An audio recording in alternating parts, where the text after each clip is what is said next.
The past 3 seasons have ended in a dogpile for the Tyler Junior College baseball team. The back-to-back-to-back national champions begin their quest for a four-peat tomorrow afternoon when they open the season with a doubleheader at Mike Carter Field. As you would expect, the Apaches will enter their 2017 campaign as the top team in the NJCAA Division III preseason poll. Head coach Doug Wren has some talent returning off of last year's team, including slugger Jordan Trahan and infielder Colton Whitehouse. But being a JUCO program, the challenge right now is finding the right mix of guys to step in. We try to develop, we try to teach, we try to love on them. We have some really talented kids, don't get me wrong. And so you start mixing and matching a little bit of that, getting these guys into a program where they can really believe in themselves, be confident, and be believers in their abilities. Then all of a sudden their best starts to show up. And so I have guys that call me and say, hey, man, my 2 best years were at TJC. And that really tells us that we're doing something right here. Last year I was kind of nervous because, like I said, it was a great program, 2 national championships. So, like, now this year, just, like, show, like, the freshmen, like, say, like, hey, like, no need to be nervous right here. Like, we're just going to go out, we're going to play. And we all play good. We'll get that to the national championship again. All right, a pretty good test right off the bat tomorrow. San Jack from Division II. Right off the bat. Did you see how they did you there? Like that? I like that. I like that. $1 million of them. He laid that on the plate for us. Anyway, they're ranked. I think they're in the top 5, San Jack is. So, we'll see some good baseball. Mike Carter Field's a place to be. Okay, good. Right off the bat. 4-peat is what we're going for. 4-peat.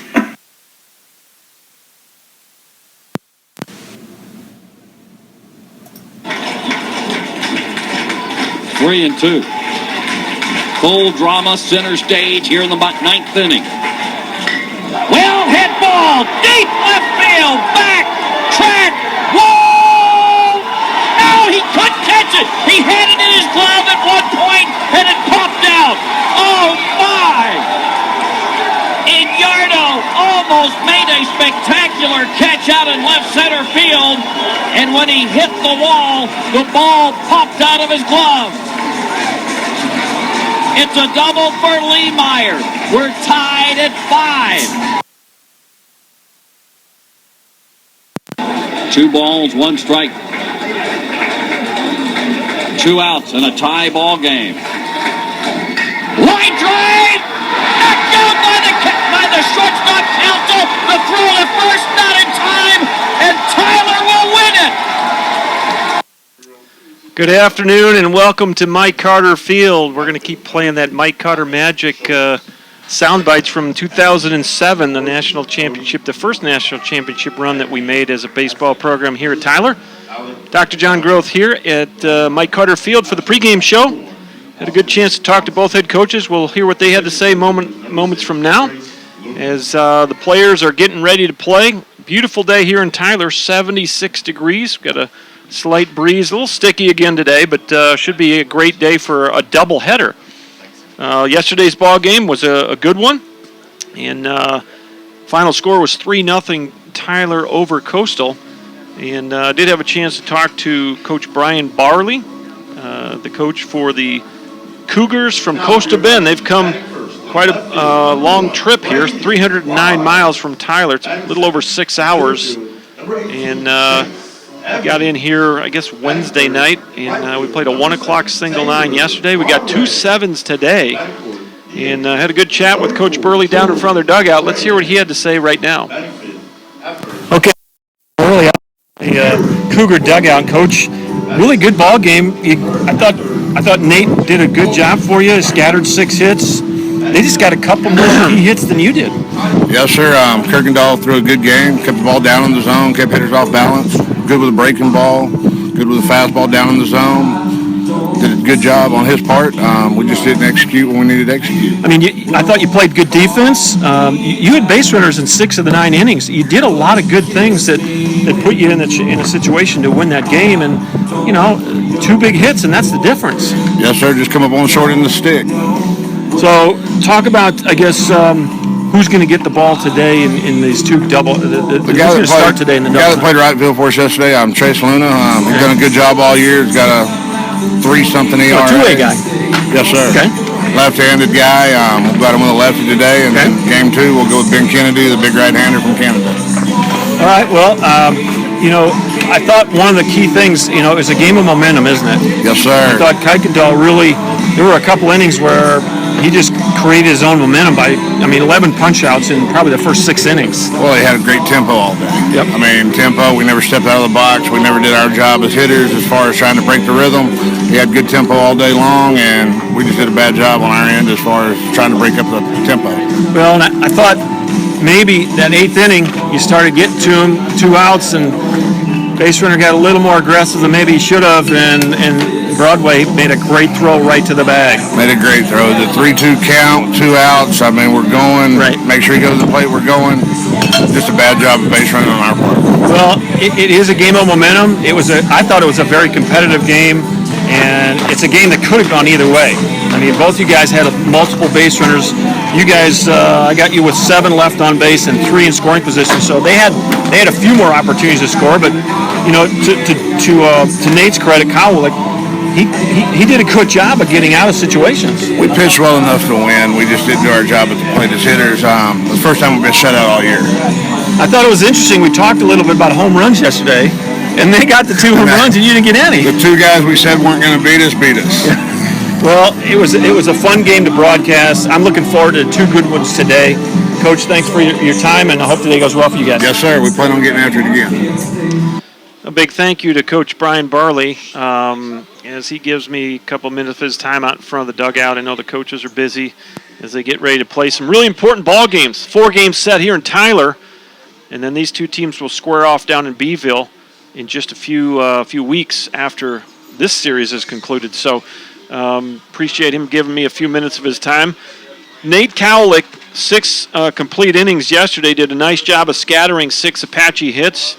And really the big difference in yesterday's ball game was 2 swings of the bat by the Apaches. And Coach Wren referred to that in his pregame remarks. We'll get to those here momentarily. I thought the Coastal Bend Cougars played good defense yesterday. They did not commit an error. And maybe a little overly aggressive on one play in the 8th inning with 2 outs. And as Coach just described, a 3-2 count. Charlie Overstreet drilled the ball into right field, and Marcel Carter, off with the pitch, went ahead and went on to third base. And unfortunately for Mr. Carter, Taylor Broadway threw an absolute laser strike right to the corner of the third base bag, and Colton Whitehouse put the tag on, and that ended the inning. If that had not occurred, you would have had Josh Evans stepping to the plate, the 5-hitter for the Cougars, with the 2 runners on, and he would have represented the tying run at that point. So, and that was definitely one of those plays where the momentum shifted as the Apaches were excited about the big play in the field, and they hurried off the field and high-fived everyone. And that was pretty much the last opportunity. There was a leadoff walk in the 9th. Josh Evans did lead off the 9th with a walk, but Trace Luna grounded into a 4-6-3 double play, and a fly ball to left field ended the ball game. So Gorby got the save yesterday. Kuykendall, what an outing by James Kuykendall. He throws 8 complete innings, strikes out 11 Cougars, and just did an outstanding job in shutting out. As you heard Coach Barley talk about, it was the first time the Cougars had been shut out all season. And interesting that some of the pregame comments we had yesterday involved the home run prowess of the Cougars, and it was the Apaches' home runs that made the difference yesterday. So with that in mind, I also had a chance to talk to Coach Doug Wren down in the locker room. Let's hear what Coach Wren had to say right now. Okay, we got Coach Wren here in the locker room, and Coach, man, what a game. Really pitching defense for about 5.5 innings, 6 innings, whatever. And then you had some guys step up. Talk about yesterday's game. Yeah, it was a good game. It was a good start to this series. Obviously, in a 7-game series, obviously it's important to kind of get that first win underneath your belt. And so we were excited kind of about the outcome. Can't say enough about James Kuykendall on the mound and what he did. And he had 11 through 6, I think. So, I mean, he really didn't strike anyone out last couple of innings, but man, awesome outing for James. Yeah, I think he did a really good job setting the tone for us. We really needed that, especially on the pitching side of things. And so for him to come out and set the tone for the game the way he did, especially punching out that many. And then, your big bats in the middle of the order, the 3 and 4 hole, Broadway and Trahan, coming up with big shots to put us on the board and create separation.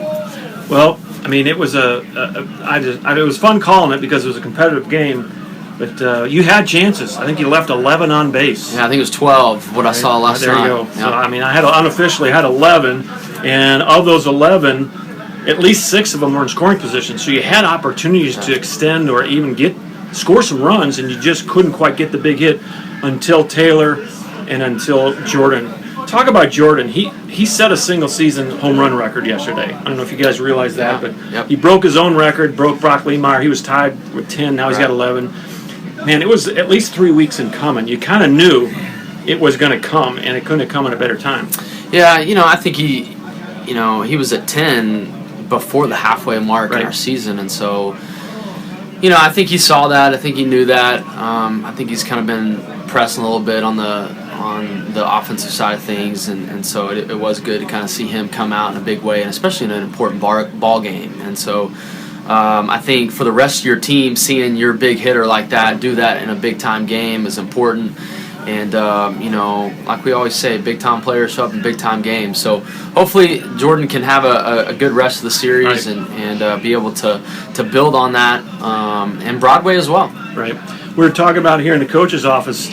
I was impressed with the fact that he went down and got a breaking pitch. Jordan can hit, a fastball pretty good. He's a big, strong kid. But for him to go, and it was a good at-bat. It was a scrappy at-bat. He fouled off 2 or 3 pitches that were decent pitches. So you can't fault their pitcher. He battled, and Jordan battled right with him. And then he went down and just put a charge in a ball that was a pretty tough pitch. Yeah, I think you have to tip your cap to their pitcher. He did a really good job. I know we left, 11, 12 guys on base, but I know, he made some pitches when it mattered. Exactly. So, but yeah, great bat by Jordan. He's shown the ability to hit that pitch in the past. It's just, it hasn't been here recently. I know when he first came in as a freshman, that freshman fall, he hit a couple of those pitches, and that's when I kind of felt like he had a little bit more of a feel than maybe just a big, strong, brute power guy that's going to be a one-pitch guy. He's shown the ability to extend at bats and stay in his legs and stay on those pitches. You'd like for it to be a little more consistent. Right. But obviously for him, it was a great at-bat, and he's got to be feeling good about where he's at right now. Taylor Broadway, how nice was it to have him in right field when that guy tried to go to third base? Yeah, also that was a huge play. Another big play in the game. We talked with our guys post-game, and especially in a series, baseball in general, but especially in a series when you like this, is momentum is so key. Yep. And so, every out is magnified. Every run is definitely earned. And, sometimes outs are hard to come by. And so anytime ground ball double play, throwing a guy out at a base, those are momentum getters, and your guys run back in the dugout and they get the 6 going, and so momentum is so key in this series. And so big time throw from him. Came in a really good spot in the game. They were bringing the tying run to the plate at that point. And so, like you said, that was a defense. I think the pitchers sometimes create momentum by striking guys out, by making big pitches, and I thought James did a lot of that yesterday. But I really thought if they were going to do anything, that 8th inning, it looked like okay, and all of a sudden, bang! He throws a guy out at third, and the inning's over. So and it's it was really a complete game by us. Yep. We played really good defense. James pitched it really, really well, and we had some timely hitting, and so. Hopefully that's a recipe that we can recreate the rest of the series. Okay, who's going to get the ball today in this doubleheader? You get 2 games, I guess 2 sevens, right?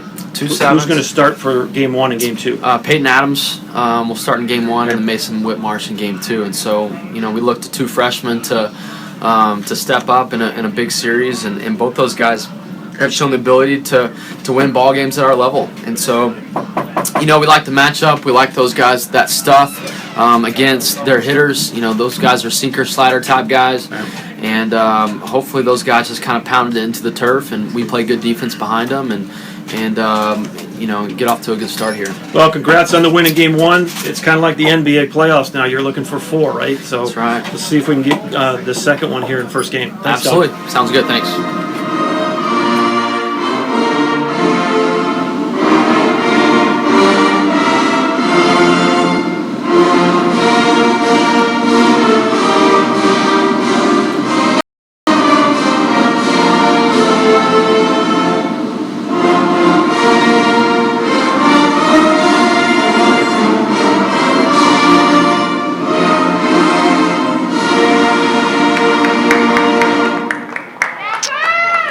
And welcome back to Mike Carter Field. We're just a few moments from first pitch. Dr. John Groth with you.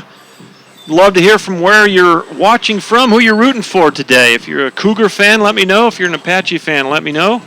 You can type out a message inside of that YouTube message system. Some of you that are connected to me through the Remind system can shoot me a note that way. Give you a shout out, and love to hear from where you're at, who you're rooting for, and where you're watching from. Let's go through the lineups today. For the Coastal Bend Cougars, they are now 23-19 on the season, 0-1 in Region 14 play after yesterday's ball game. They're led by first-year head coach Brian Barley. Here's what their lineup looks like. Leading off in center field is Oscar Resendez Jr. Batting second, the third baseman Marcel Carter. Batting third, the DH Henry Hausman. Batting fourth, Charlie Overstreet. He's playing left field. First baseman Gabriel Murillo will bat fifth. He got a pinch hit yesterday. Athen Schultz will play right field and bat sixth. The catcher is Cody Lee, and he'll bat seventh. Alec Anchando will play second base today for the Cougars and bat eighth. And in the 9 spot, Austin Johnson, the shortstop. On the mound for the Cougars is the sophomore Trey Luna. Luna will get the start on the mound for Coastal Bend.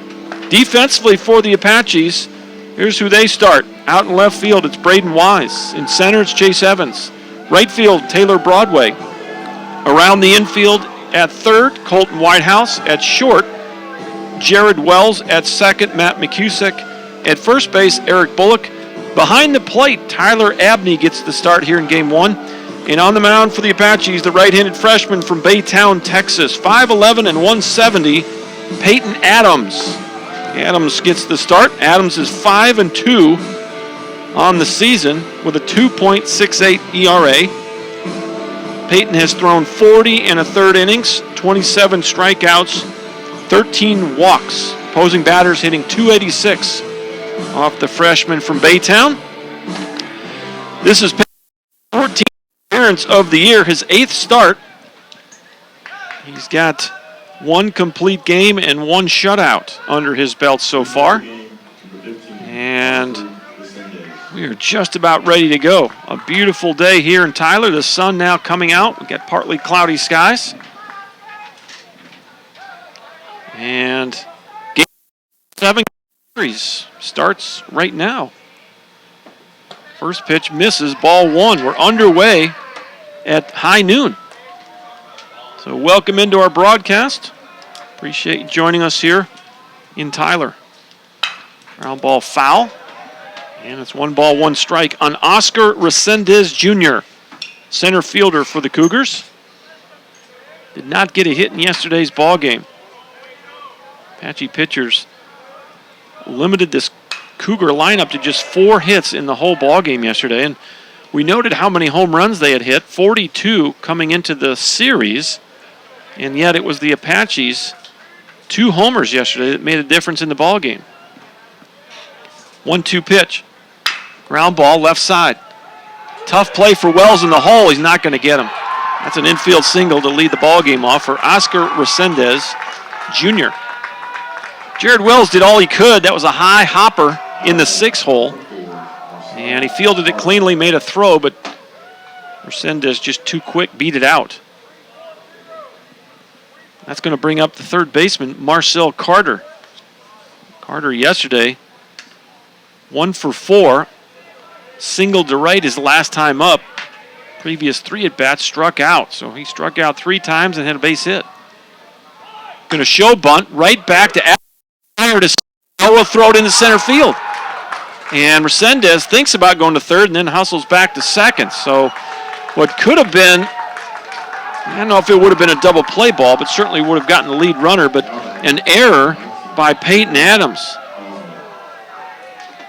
So on the bunt, Carter reaches first and Resendez is safe at second, and that's going to create some energy in that Cougar dugout. They're hooting and hollering over there. First and second, nobody out here in the first. Here's Henry Hausman. And Hausman yesterday walked twice, struck out, flew out to right field. 0 for 2. A lot of 0-fers yesterday for this Cougar squad. He's going to show a bunt. There goes the runners, throw to third. Not in time. Kind of caught the Apaches napping right there. Well, the Cougars coming out on fire here so far. First and second, and they steal on the first pitch. Everybody just a half beat slow on that. Resendez beat the throw. Carter hustles to second. Second and third, nobody out. Pop up, Scott field should be in play, and now it's just going to drift just out of the reach of shortstop Jared Wells. He almost got his glove on that.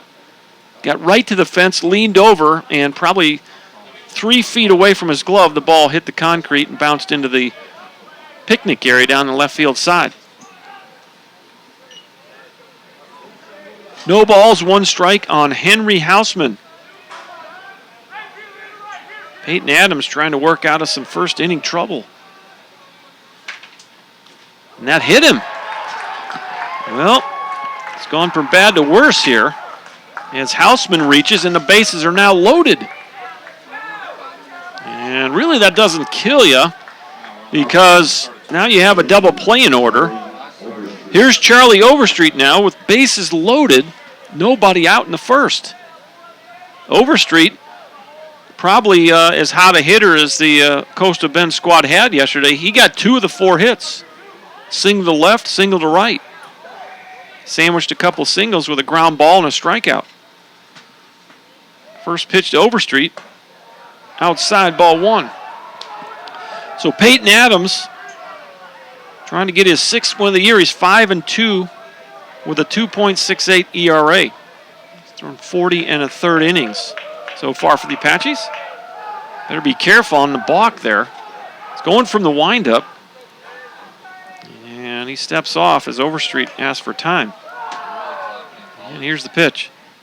Swing and a miss. 1-1.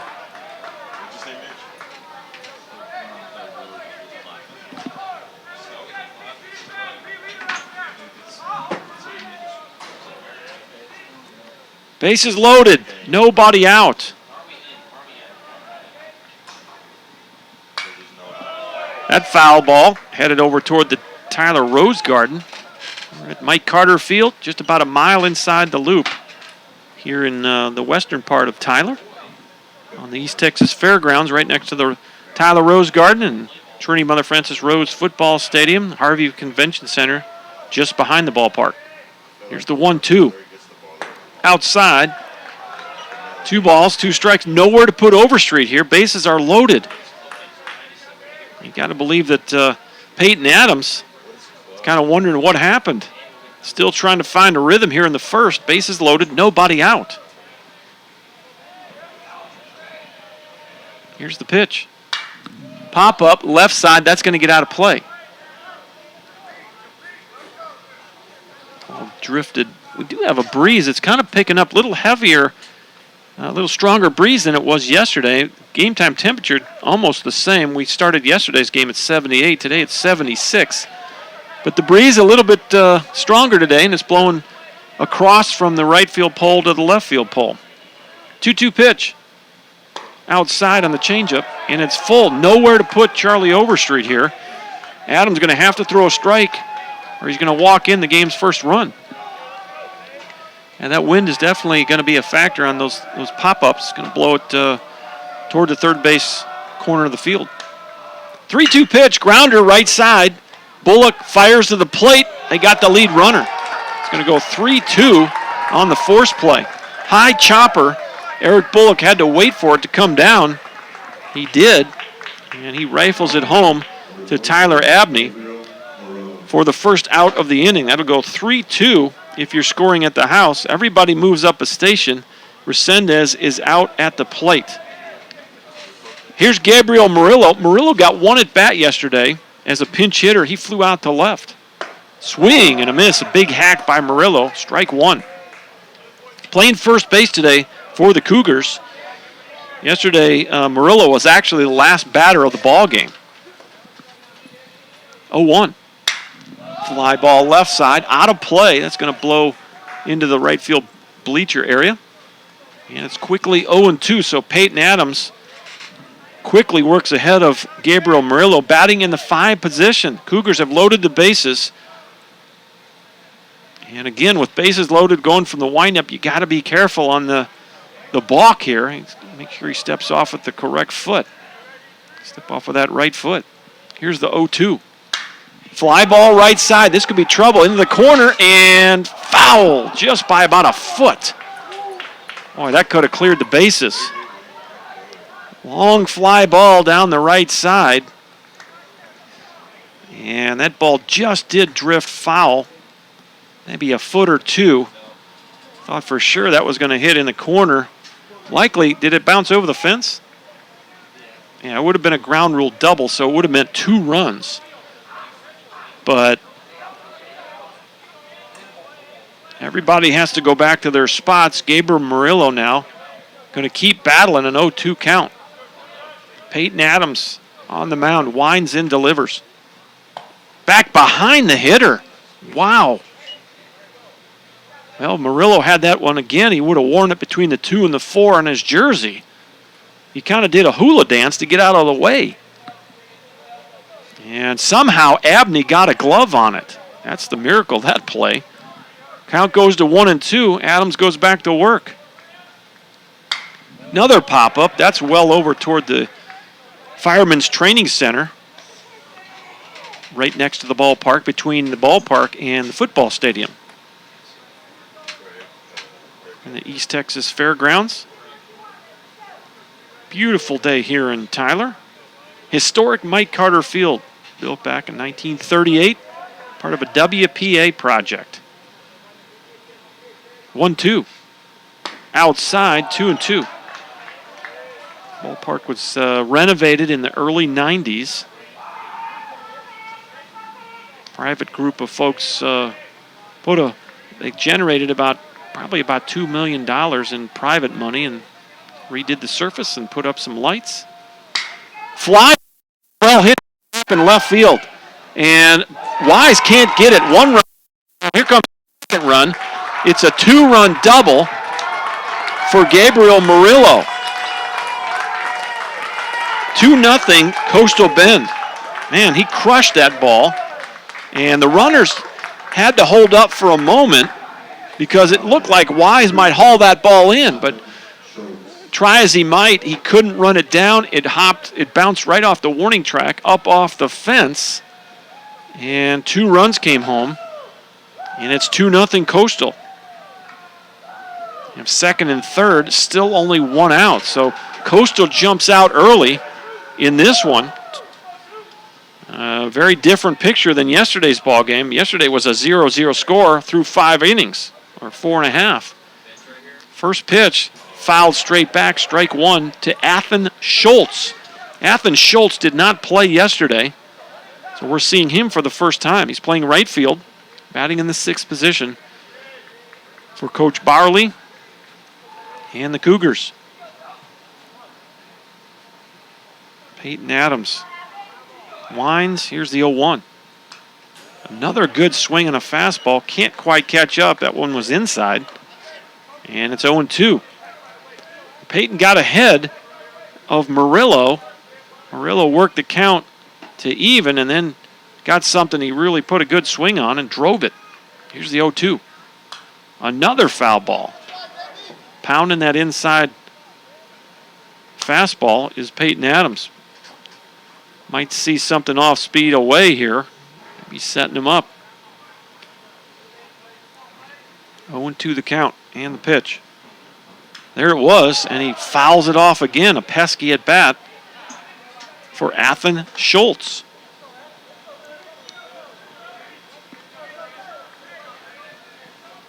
Cougars wearing their powder blue tops today with the white pants, and the Apaches have the pinstripe pants and the black tops. 0-2. Little tapper foul, and Schultz is kind of stepping in the bucket with that front foot, but somehow is finding a way to spoil a couple of pretty good pitches. Cougars got the navy blue stirrup socks with the blue and white stripes on them. Apaches got their all black stirrups today with the black ball caps. 0-2 pitch. That's inside. Tell you what, Peyton just hasn't found that rhythm. He's kept Tyler Abney hopping around back there behind the plate. First inning always the most challenging for these starting pitchers. 1-2. Outside, 2 balls, 2 strikes. Yeah, until those starters start getting tired, that first inning is always the biggest adjustment. And sometimes you can get them before they're in that rhythm. Here's the 2-2. That misses low. And it's a full count now on Athen Schultz. 2 runs are in, 2 runners aboard, 1 out here in the top of the first inning. And there's pizza in the press box at an early hour. There's a wild pitch. Wow, a lost opportunity right there. Charlie Overstreet, for whatever reason, chose not to come home. That ball went all the way back to the padding. Surely should have been a scored run there. And it'll be a walk for Schultz, so he'll scoot down to first base. First walk of the game. That's going to bring a visit from Coach Chad Sherman. Going to go out and try to settle down his freshman from Baytown. Peyton Adams trying to fight his way through a rough first inning. Inning led off with an infield single by Oscar Resendez Jr. Hit a ball in the 6th hole that Jared Wells gloved, but just too deep in the hole to get Resendez, so he was at first. Then a bunt, a sacrifice bunt by Marcel Carter. Peyton Adams fielded it and threw it into center field, trying to get the lead runner. First and second, nobody out. Then he hit Henry Hausman to load him up. And Overstreet hit a chopper to Bullock at first base, and that was 1 out. But then the double by Murillo plated 2 runs. That's where we stand right now. Schultz just walked, and this is the 7th batter of the first inning. Cody Lee will bat for the first time in the series. He's catching for the Cougars in this one. Did not play yesterday. Bases loaded. He's going to see his first at bat in a key spot. And the pitch. Good cut by Lee. Just missed a fastball. 0-1. Tell you what, the Cougars continue to show that aggressive approach that they had yesterday. Saw a lot of first pitch swings yesterday by this Cougar squad. Peyton Adams going to continue to go from that windup. Here's the 0-1. Change up, fly ball right field, deep, going back. Hit it. Broadway left his feet. 1 run's in. Here comes a 2nd run. The 3rd run's going to be sent home. Might have a play at the plate. Here's the throw. A bases clearing double for Cody Lee. His first at bat, and he drives one to the right center gap. Taylor Broadway left his feet at the last moment. You thought he might be able to run that thing down, but he couldn't, and it went all the way to the fence.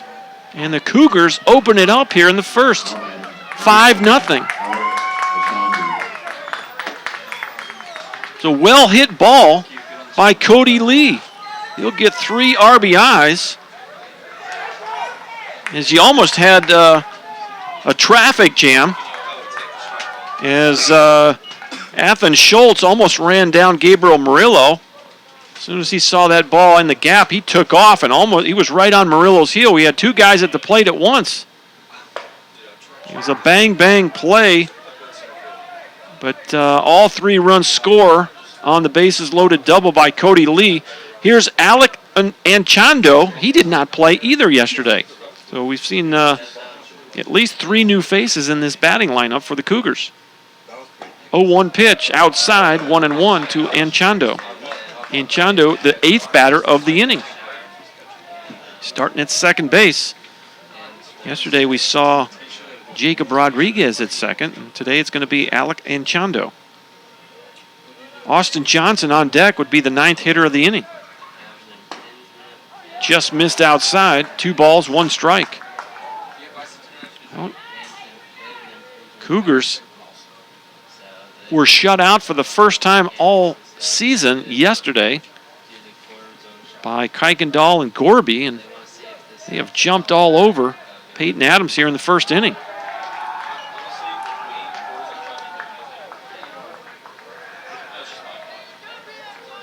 Three hits in the inning, and they scored 5 runs. They've been aided by an error, a hit batter, and a walk.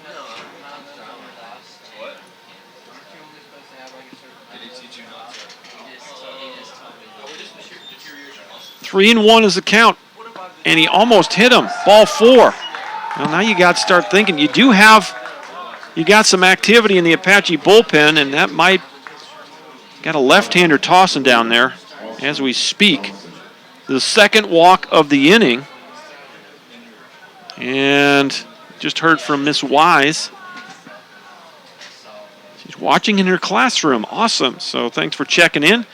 And the Apaches are going to meet on the mound, probably try to give the left-hander. Do we know who that's thrown down there? Who is it? Daniel Pretty throwing in the bullpen for the Apaches. So the infield trying to do their part and giving him a few minutes to warm up. The 9th batter of the first inning at the plate. First and second, still only 1 out. It's Austin Johnson. First pitch. Well, center field. Fall in for a hit. Evans takes it on 1 hop. The runner will be sent home, and it's 6-0 Coastal. That ball was well hit off the bat of Austin Johnson. RBI single, and they continue to pound the baseball here in the first inning. Cody Lee came all the way around to third base, and Anchondo scores the 6th run of the first inning, and that's going to be all for Peyton Adams. We'll take a little bit of a break. We'll let you know some information about the relief pitcher when we come back. 6-0 Coastal, still only 1 out here in the first inning.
All right, the new pitcher's Daniel Pretty, and he comes into a situation here. 6 runs are in already. First and third, and we batted around. Resendez Jr. at the plate for the second time in the inning. He got an infield single to start this whole rally. There goes the runner. No throw. Tell you what, the Cougars got the Apaches on their heels right now. No question. They have come out aggressive. 3 stolen bases in the inning. Bunch of hits. I'll give you the numbers. There's a ground ball through the run's going home. The second run home. Throw. He's going to be safe. 8-0. So the Cougars have come out smoking. Resendez Jr. gets his second hit of the inning.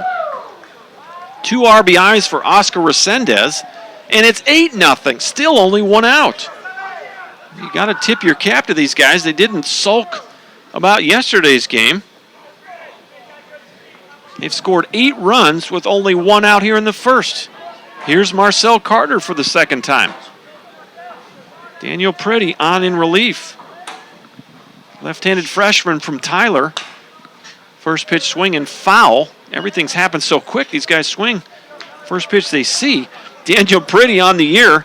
He is 1-0 with a 3.65 ERA. This is his 8th appearance of the year. He has started 1 ball game. 12 1/3 innings, 7 strikeouts, and 7 walks for Pretty, the freshman from Tyler, Texas. Here's the pickoff move. And tell you what, as aggressive as these Cougar runners have been here in the first, I know it's you got plenty of time to overcome this deficit, but at some point you got to start playing the game a little bit. Glad to see Daniel throw a pickoff over there. That ball's fouled out of play. It's 0-2. Well, we've had a number of you check in. I'll try to get to you here as we can. Miss Bullock is checked in. Appreciate her checking in. Rooting for number 42. And also Miss Murillo. Happy about that big hit from Mr. Murillo. Heard from, they're watching from San Juan, Texas. There's a strikeout of Carter, and that's the second out of the inning. Well, Peyton Adams threw 39 pitches in his outing. He was only able to record 1 out. There's the first strikeout of the ball game for Apache pitchers. Daniel Pretty gets the second out of the inning. And now he'll face Henry Hausman for the second time this inning. Hausman, first time up, got hit by a pitch. And he scored. Everybody except Resendez Jr. has scored in this inning. Fly ball right side. This could stay in the park, and it's going to be right at the fence line. Nobody can get there. Hustling over was McCusack. He slid at the last minute and couldn't quite catch up with it. Thought somebody might get that, and nobody did. Kind of fell in that no man's land right in front of the Apache bullpen on the warning track. 1 ball, 1 strike. 2 outs. Resendez Jr. definitely a threat to steal over there. Another foul ball. That's headed toward the football stadium off to the right. And it's 1-2. On DH, Henry Hausman. Got hit by a pitch and scored back just a few minutes ago, actually. I would say back in the first because we're still there. Here's the 1-2. There goes Resendez, and there's no throw. Another stolen base. It's the 4th stolen base of the inning for the Cougars.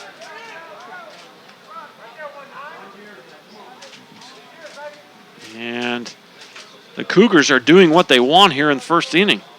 Resendez Jr., that's his 11th steal of the season. He has not been thrown out. 2 balls, 2 strikes. Here's the pitch to Hausman. Line field. And Resendez is going to be sent home. Here's the throw from left field. Not in time. 9-0. Second time. It's an RBI single for Henry Hausman. 9-0 Coastal jumping out in the first. They are not hesitating at all here. Now you've got all 9 batters. Every player in the Coastal Bend lineup has scored a run, and we aren't through the first inning yet. The only guy that hadn't was Resendez. He got thrown out at the plate on the high chopper to Eric Bullock. 9 runs on 6 hits here in the first inning. Here is Charlie. Is Charlie Overstreet?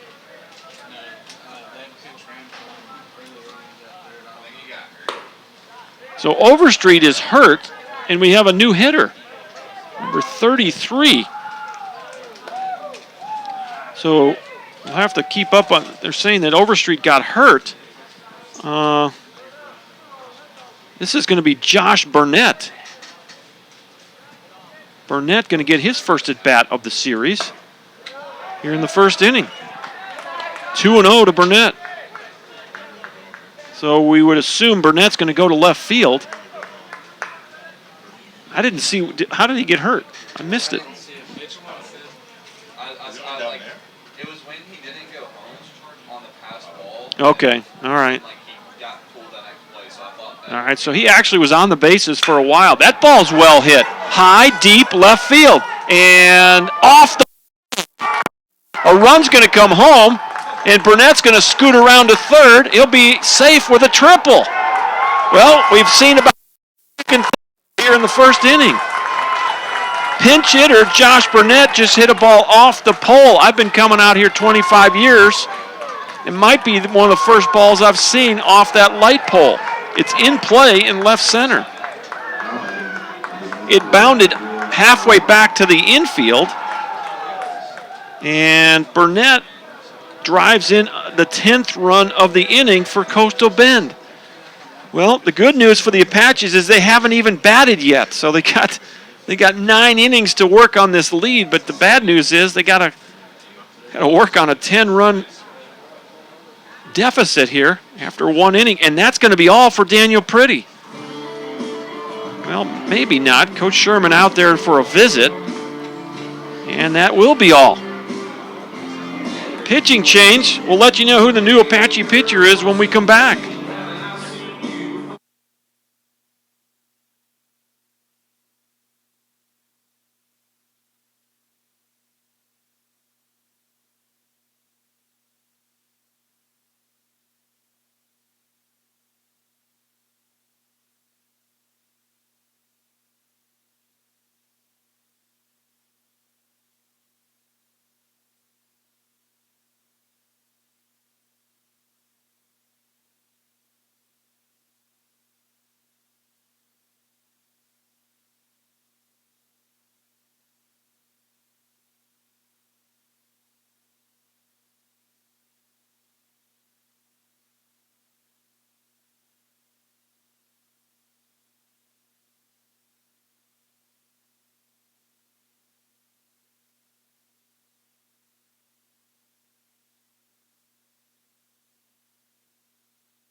All right, the new pitcher is left-handed sophomore from Baytown, Texas, Avery Hebert, 6'2" and 200 pounds.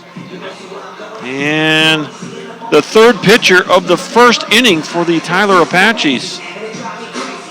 And for Avery, it's outing number 6 on the season. He's 2-1 with a 6.35 ERA. His 6th appearance.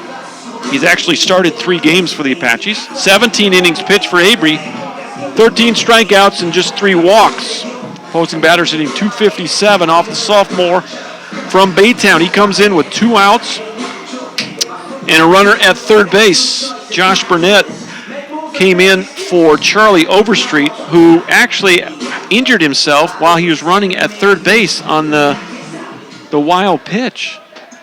The wild pitch that was second and third that we thought should have scored a runner. He evidently tried to stop himself and injured himself and had to come out of the game at that point. So when his spot came back up in the lineup, Burnett pinched hit, and he promptly drilled one into left center off the light pole that sits inside the ballpark. Drove in a run, the 10th of the inning. First pitch by Avery. First pitch swinging, popped up, And that's going to drift into the bleachers. Almost hit Pete Mendolia, scorekeeper or scoreboard operator for the Apache basketball team. He's made his way out to the ballpark today. Good to see him out here. 0-1 on Gabriel Murillo. He doubled in 2 runs, his first at bat this inning. Breaking pitch misses high. 1 ball, 1 strike. The Cougars have brought 13 batters to the plate here in the first. And we are 32 minutes in, and the Apaches haven't hit yet. Here's the 1-1. Low, good block by Abney to keep a run from scoring. And it's 2-1. Gabriel Murillo trying to get his second hit of the inning. We already saw Resendez Jr. get 2 hits in this first inning. Here's the 2-1. Chopper, tough play. Hebert's going to field it, throw to first, and just does get the runner. So finally, the first inning is over. It goes 1-3 on that last putout. As we said, 1, 2, 3, 4, 5.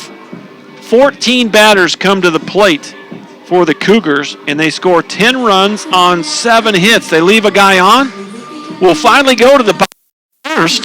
And the Apaches will get their first look at Tres Luna when we come back. 10-0. The Cougars take the early lead.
All right, welcome back to the lineup here. We're going to try to get some information from the Apache dugout on whether these 7-inning ball games are going to have a run rule or not.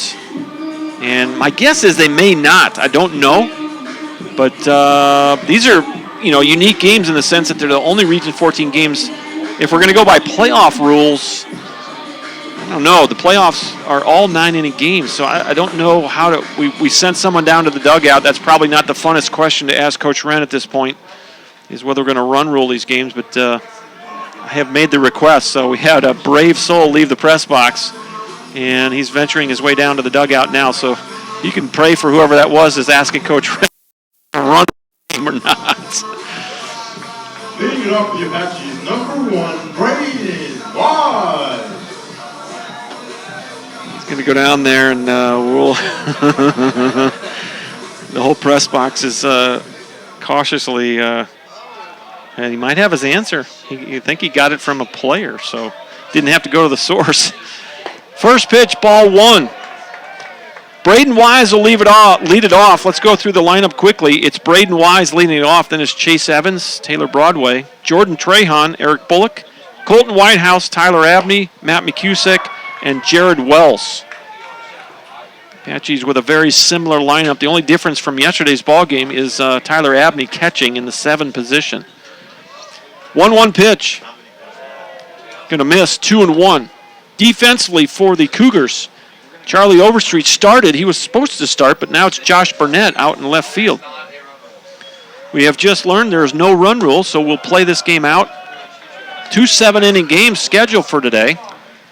So that would be good news for the Apaches, as they're going to get all 7 innings to chase a 10-run lead. 3-1 pitch. Line drive, left field, and Braden Wise starts it off with a single. So we might be here for a while, ladies and gentlemen. 10 runs in the first by the Cougars, and Braden Wise does exactly what you need him to. He lines one into left field for a base hit. Well, we've heard from a bunch of you out there. Okay, big brother Trace from Antonio Hernandez. Good shout out there. So thanks for checking in, Mr. Hernandez. And we've also heard from San Juan, Texas. Mom and Daddy are watching and rooting for the Cougars from San Juan. Happy about Gabriel getting that big hit in the first. They should be. Cougars have come out swinging it. Also have heard from Erica Reynolds. Not sure who or where she might be rooting from, but 1-0 pitch fouled out of play. This is Chase Evans. So defensively, you have now you got Josh Burnett out in the left field. Overstreet got injured, so he's out of the ball game. So you got Burnett in left, Resendez in center. Athen Schultz will start in right today. Around the infield, Marcel Carter, Austin Johnson at short, Alec Anchando at second, Gabriel Murillo at first. Next pitch popped up. This should not be a problem for the shortstop, Austin Johnson. He'll squeeze it for out number 1. F6 if you're scoring at the house. So it's Marcel Carter at third base for the Cougars. Austin Johnson just made that play at short. Alec Anchando at second, Gabriel Murillo at first. Behind the plate, it's Cody Lee. And on the mound, it's Trace Luna. Luna 4-2 on the year with a 3.55 ERA. 33 innings pitched, 30 strikeouts, 17 walks for Trace Luna. His 9th appearance of the year, 6th start. He does have 1 complete game. Luna just misses on the fastball, 1-0. To yesterday's star of the game offensively for the Apaches, Taylor Broadway. He hit a home run and a double in a 3-0 Apache win. Yesterday, totally different ball game. That ball's well hit center field, but Resendez Jr. drifts back to the warning track, makes the easy catch for out number 2. Yesterday's ball game was a 0-0 tie going to the bottom of the 5th. And today, just the opposite, as the Cougars come out swinging it. 7 hits, 10 runs. They got a little bit of help with a hit batter and a couple of walks. But boy, oh boy, those bats came alive here in the first. Here's the big fella. He got the other big hit. A 2-run homer that broke the Apache single-season Division III record for home runs in a season. Got his 11th of the year yesterday, a 2-run shot in the 7th. And 2 home runs yesterday was all the Apaches needed to win 3-0. Big hack by the big fella. It's 1-1 on Jordan Trahan. Jeff Heffler had 16 home runs in the Division III era. Back in, I think it was 1997. But in the Division III era, that's the most home runs of any Apache. And certainly congratulations due to Jordan Trahan. Still got plenty of baseball to play here in the 2017 season for the big fella to add to that total. 1 ball, 2 strikes to Trahan. Left-handed sophomore from Corpus Christi, Moody. Trace Luna. High and away. 2 balls, 2 strikes. 2 outs here in the first. Braden Wise led the inning off with a line drive single to left field. He stays at first now with 2 outs. There he goes. And it's a ball, and Wise will steal second. So got to keep playing the game. Like to see that. Got to chip away here if you can. And Wise gets into scoring position. Full count, 3 balls, 2 strikes, 2 outs on Jordan Trahan. The long fella, Eric Bullock, in the on-deck circle for Tyler.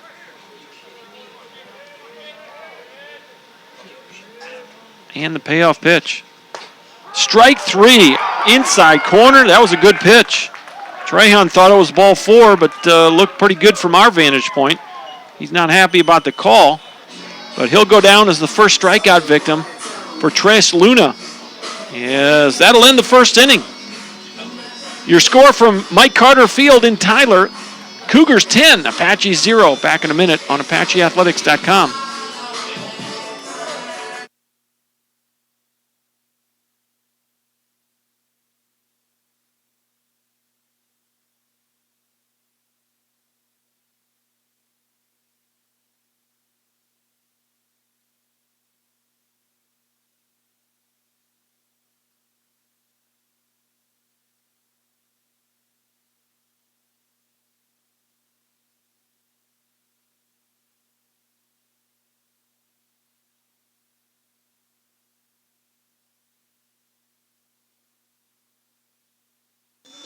And welcome back to Mike Carter Field. Appreciate you joining the broadcast. We've had a number of you chime in already. And appreciate the notes on the YouTube message system. Would love to hear from where you're watching from. We've heard from a number of you out there already. Miss Wise has checked in from her classroom. And we've heard from a number of the Cougar fans. Love to hear from them. And it's a 10-0 score as we go to the second inning. The Cougars brought 14 batters to the plate. They clubbed out 7 hits. The Apache pitchers threw 56 pitches in inning number 1. Avery Hebert just threw 4 of those to get Apaches back in the dugout. Line drive up the middle. There's the 8th hit. So Athen Schultz with a base hit on the first pitch he sees. And they start right back where they left off. Here's Cody Lee. Cody Lee had a bases clearing double, arguably the biggest hit of the inning. Although when you score 10, I don't know, a 3-run double.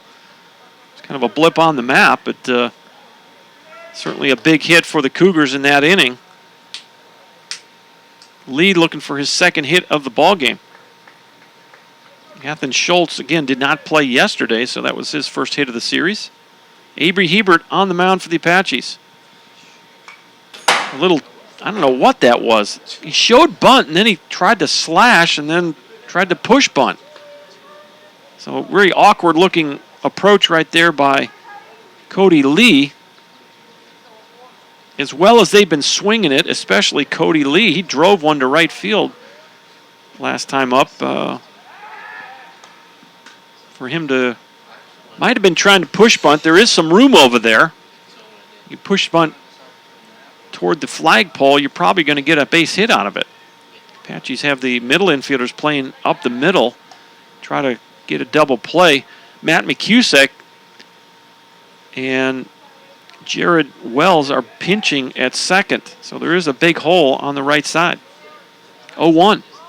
There's another push bunt. And Eric Bullock will step on first base. And Coach Barley not taking any chances here. He's going to go ahead and bunt a guy to second with a 10-run lead. But he knows how potent this Apache offense is. And some guys might take offense at that. I'm not going to do it at all because in the advent of the aluminum bats, I have seen 10-run leads evaporate awful quickly. Just as quickly as the Cougars scored in the first, the Apaches could turn this game around at any point. So Coach Barley going to go ahead and move the runner over. First pitch to Cody Lee is a ball. It's 1-0. And this is not Cody Lee. This is Alec Anchando.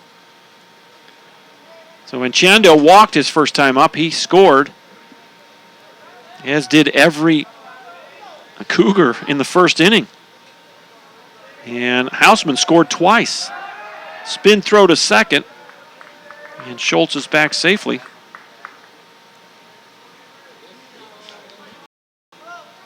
So Alec Anchando with his second at bat of the ball game.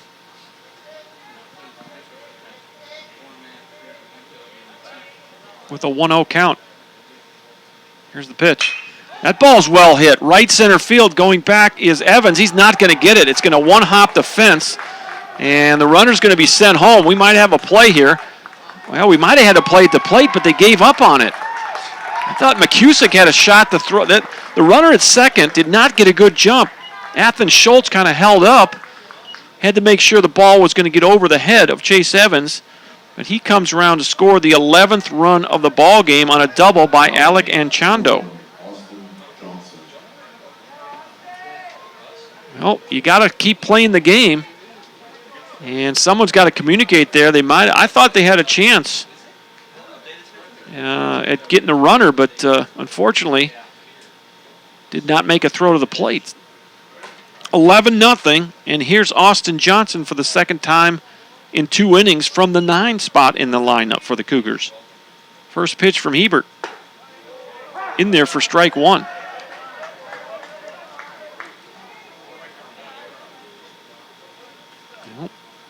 Double-header day here at Mike Carter Field. We're playing 2 7s, and we're playing them out. No run rule for either ball game. Here's the 0-1. Runner going to third. No throw. Wow. Tell you what, you got to keep playing baseball as the Cougars are doing what they want here when they want.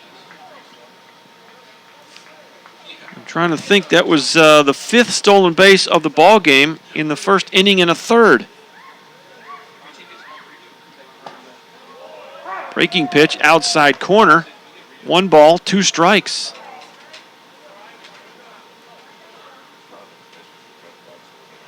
Well, we've heard from Mr. Olivia as well.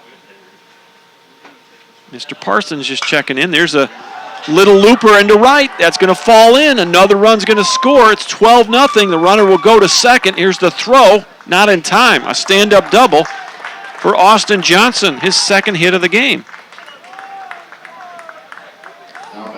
Well, tell you what, Cougars have come to play ball here today,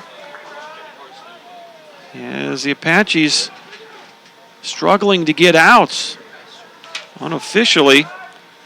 Let's see what the score, what we got on the eye score here, but 10 hits on the day now for the Cougars. We're still only 1 out in the 2nd inning. Here's Resendez Jr. for the 3rd time.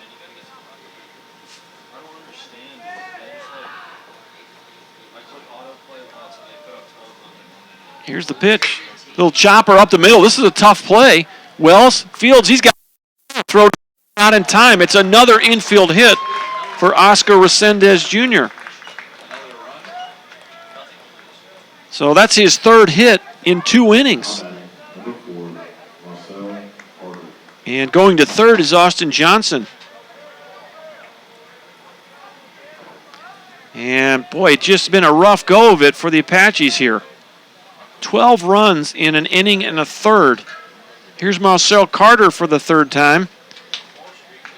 He's maybe one of the only Cougars without a hit yet. He reached on a bunt and struck out. First pitch misses, ball 1. Avery Hebert on the mound, nobody getting loose for the Apaches.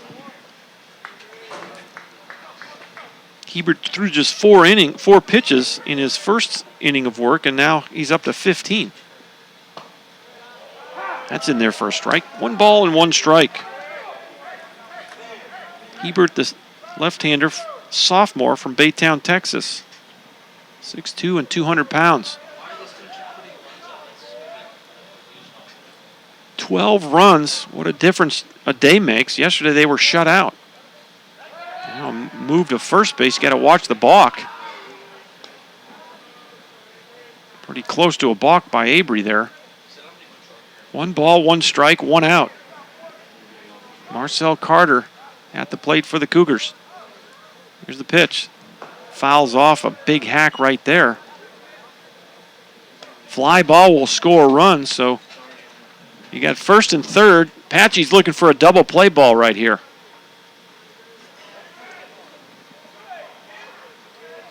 Avery Hebert comes set. Here's the 1-2. Got him to chase one, and it's a strikeout. For the 2nd time in 3 trips, Marcel Carter has struck out.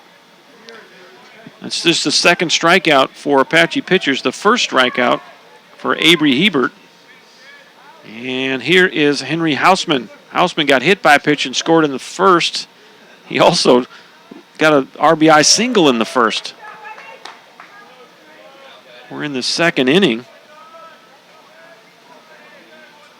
And he's up for the third time. 0-1.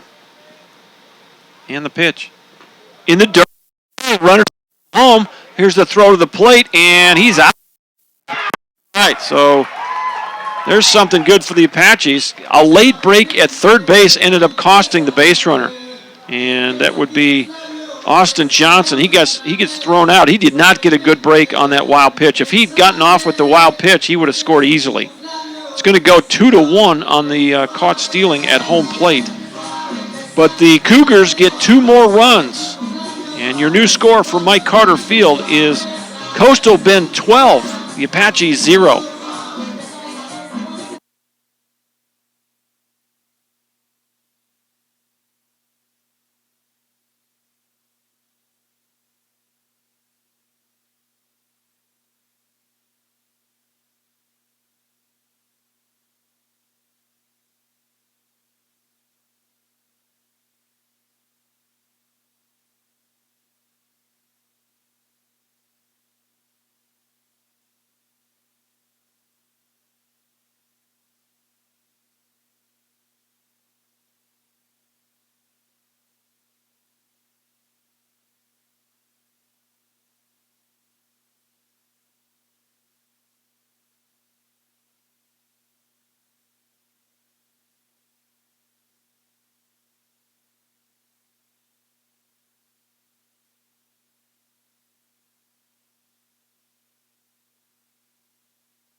Welcome back to Mike Carter Field. Bottom of the second inning. 12-0. Coastal Bend has jumped all over the Apaches. 10 runs in the first inning, 2 more in the second. Apaches have already used 3 pitchers. Peyton Adams started the ball game. He faced 9 hitters through 39 pitches. And then it was Daniel Priddy. And Priddy faced 4 hitters. And then it was Avery Hebert. He's been in since then. First pitch swinging, popped up right side. Could be trouble. And running it down is the second baseman, Alec Anchando, for out number 1. Go F4 if you're scoring at the house. That was caught in fair territory. 1 out. Well, there's a couple of approaches you can take here as a squad. And one approach is to try to work the count in your favor, get some base runners, make this pitcher throw a lot of pitches and get into their bullpen. The other approach is to try to hit your way back into this thing, and obviously Bullock chose the latter there, swinging at the first pitch and popping up. First pitch is in there for strike 1. It's Colton Whitehouse for the first time today. Little chopper foul. Left on left here is the left-handed batting Whitehouse, and the left-handed pitching Trace Luna. Gotten a note on the remind system that this guy's nickname is T-Bone. T-Bone on the bump. Ground ball, second base. And Chando gobbles it up, throws over, 2 outs.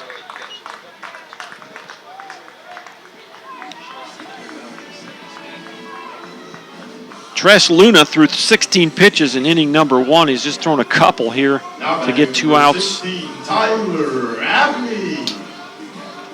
In the second, here's Tyler Abney for the first time in the series. Tyler did not play yesterday. He's got the catching duties here today. Game 1, there's a line drive, right field base hit. So Anchando made a good effort on that. Left his feet, dove, but couldn't get there. So Tyler Abney gets a base hit to right in his first at-bat of the series. Here's Matt McCusick now.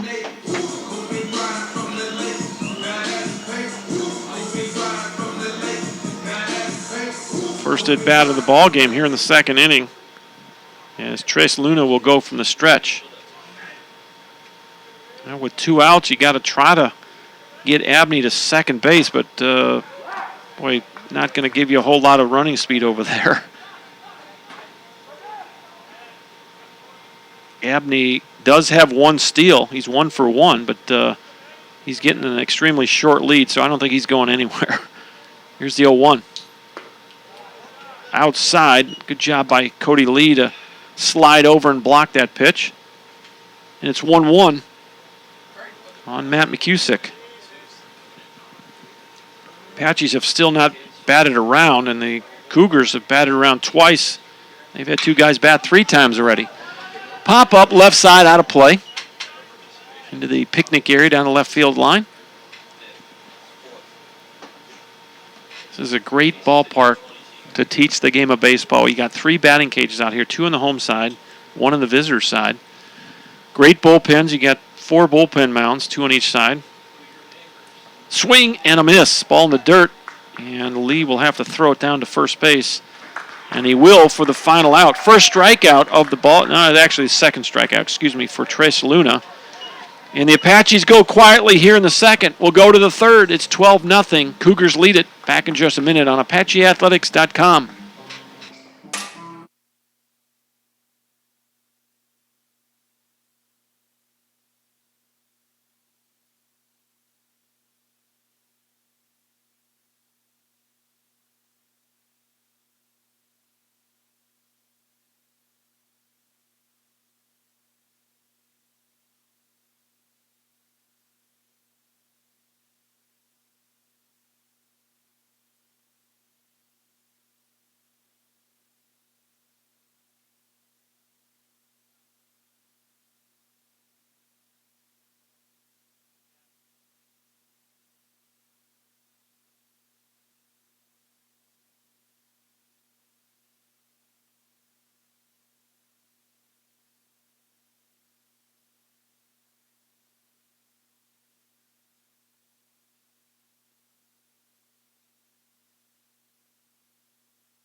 And welcome back to Mike Carter Field.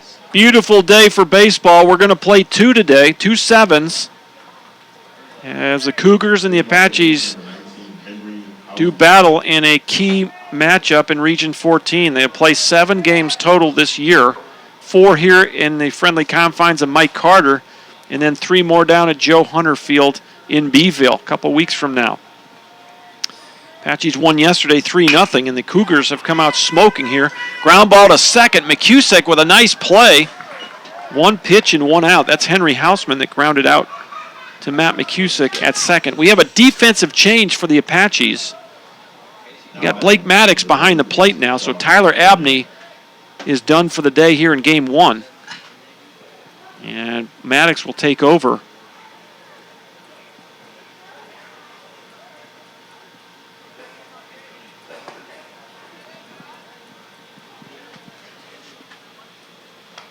Well, we've heard they're calling him T-Bird and T-Bone. Not sure what his nickname is. A couple of nicknames for Tres Luna.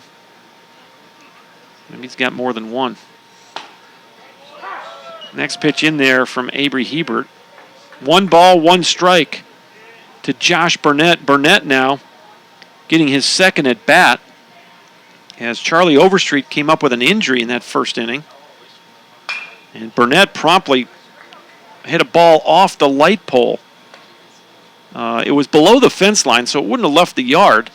But one of the unique features of Mike Carter Field is that there are 2 light poles inside the playing field in right and left center. And that ball went right off the pole and ricocheted back toward the infield. And Josh Burnett came all the way around to third. Ball came halfway back to the infield. It hit above the padding. There's some padding about probably 8 feet high on the pole itself to protect the outfielders. Pop up right side of the infield, and now who's going to call it? Coming way in to make the catch is Eric Bullock for the second out. It's going to go F3. The wind, again, picking up now. It's 14 miles an hour. Temperature is a little bit warmer. It's 78 degrees now. And the wind has picked up, and those pop-ups a little bit tricky today. And Eric Bull came running almost all the way to home plate to make that catch for the second out. 2 up, 2 down. Here's Gabriel Murillo. Big 2-out or a big 2-run double in the first. And he actually grounded back to the pitcher to end the first. There's a chopper, left side.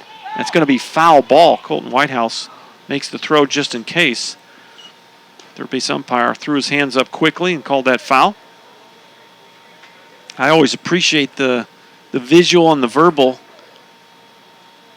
call of foul ball. Sometimes umpires will not give you both, and there's not a real good reason why they shouldn't. Let everybody know so you don't get anyone hurt pulling a muscle or making a throw that's unnecessary. And he immediately threw his hands up and screamed foul ball. And third baseman Colton Whitehouse went ahead and made the throw. Wasn't sure when he got the ball whether it was going to be called fair or foul. 1 ball, 1 strike to Gabriel Murillo. And Murillo was the last batter in yesterday's ball game. 203 hitter on the year. That's a foul ball to the right side. Count will go 1-2 on Murillo. Murillo, 203 batting average on the year. He's got 2 doubles and 1 homer, 9 RBIs coming into today's ball game. Well, he's got 11 now because he had 2 in that first at bat. Here's the 1-2. He's going to miss high. 2 balls, 2 strikes. Avery Hebert on the mound for the Apaches. He came on in the first inning with 2 outs. Apaches used 3 pitchers in that first inning. And he's been in there ever since. 2-2 pitch. There's a chopper foul. Good job of staying alive by Murillo. Hebert now with 30 pitches in his outing. Well, the Apaches have a long way to go, but they have a lot of baseball here in this one to try to chip away at a 12-0 deficit. Pop up right side. This is in play. Broadway's going to come in, and he'll make the catch for the final out. So ground ball and a couple of pop-ups. 3 up, 3 down for the Cougars in the third inning. We'll go to the bottom half. Still 12-0. Cougars over the Apaches.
Well, welcome back to Mike Carter Field. Dr. John Groth on the play-by-play with you today.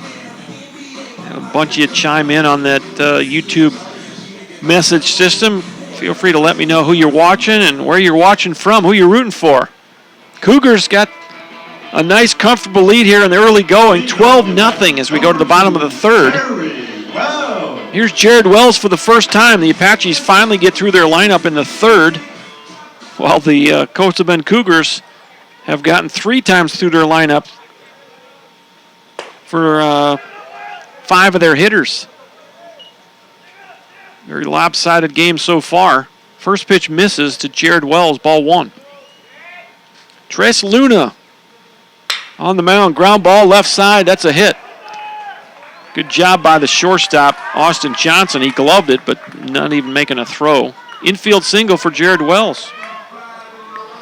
The Apaches, their third hit of the ball game right there. They've had someone on in all 3 innings. Have not been able to string together any kind of rally. Braden Wise led the ball game off with a single to left. He's up there now. 1 for 1 today. First pitch, going to miss, ball 1. Braden Wise leads the Apaches in batting average at .369. 5 doubles, a triple, and 14 RBI. The Apache left fielder just missed on the inside part of the plate. 2-0. Apaches need some base runners. So you may start working the count here. May see some hitters take a few more pitches. There goes the runner, and he's picked off, and they drop the ball. There you go. I like to see that. You got to start chipping away and keep playing the game. And so now no, he throws it away. Here's going to be a run. Well, sometimes that's what it takes right there. The Cougars fall asleep, and a nice job by Jared Wells. He steals second. What happened? Gabriel Murillo dropped the ball. They had him picked off. All he had to do was get it out prior to stop Austin Johnson, who was waiting at second base. And it's going to be an, I don't think we give him an error on the stolen base. You could, but probably give Wellesley a stolen base, but there definitely will be an error by the Murillo. As Wells got to second, he stood up and realized no one was covering third. So he takes off to third, and Murillo launches the ball over Marcel Carter's head down the left field line, and Wells slid into third. He got up and walked home. So maybe that'll wake up the Apaches. They have not been playing heads-up baseball to this point. So it's going to be an error. An E3 will score Wells from third. And he's going to get 2 stolen bases, I think, statistically in that little sequence there. Steal a second and a steal a third, and then he'll reach home on the E3.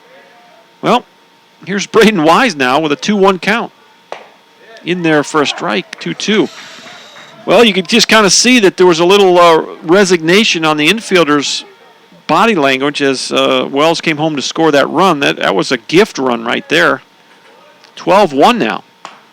Outside, and it's a full count. Still nobody out, nobody on, as the Apaches infield single, a couple stolen bases and an error, and there's ball 4.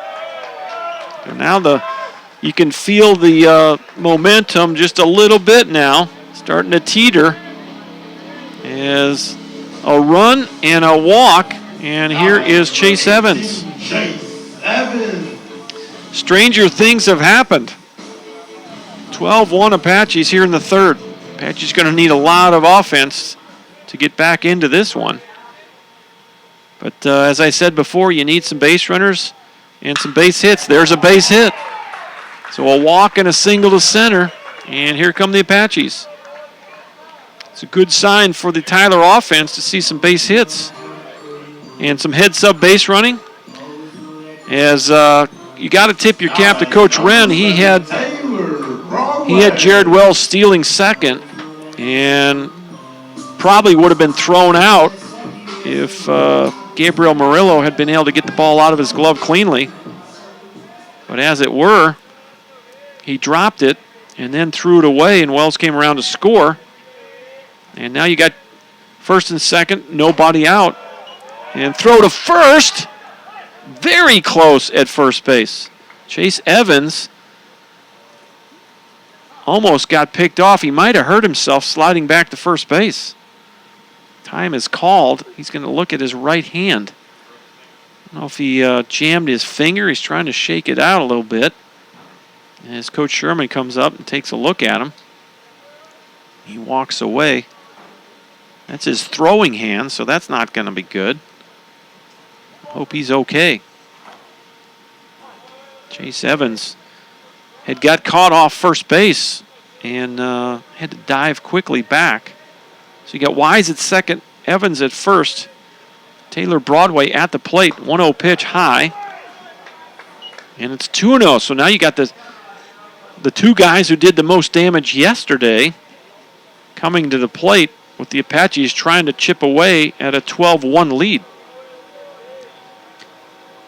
And here comes the 112 train right on time. Here's the 2-0. Well, you're starting to see signs of Trace Luna losing command just a bit here.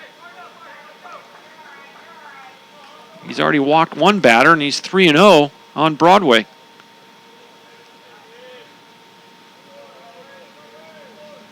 Well, even a 3-run homer here, or a grand slam, just going to barely put a dent in that 11-run advantage. But it certainly will change the momentum of the game a little bit. Luna comes set. Here's the 3-0. It's in there for a strike. And Broadway had tossed his bat and started running toward first base. Never quite understood that. Just make sure it's ball 4. All it does is put you mentally in the doghouse of that umpire. 3-1's the count now. Here's the pitch. And finally, ball 4. Broadway hustles down to first base, and the bases are loaded for the big guy. Well, Trahan struck out looking his first time up. And now all the infielders for the Cougars are going to come in and try to encourage the starter, Trey Luna. And the umpire is going to try to keep this thing moving right along. Now batting number 34, Jordan Trahan. All right. Heard from Miss Hughes and Mr. Chernusek. Glad to hear from you guys. Appreciate you checking in.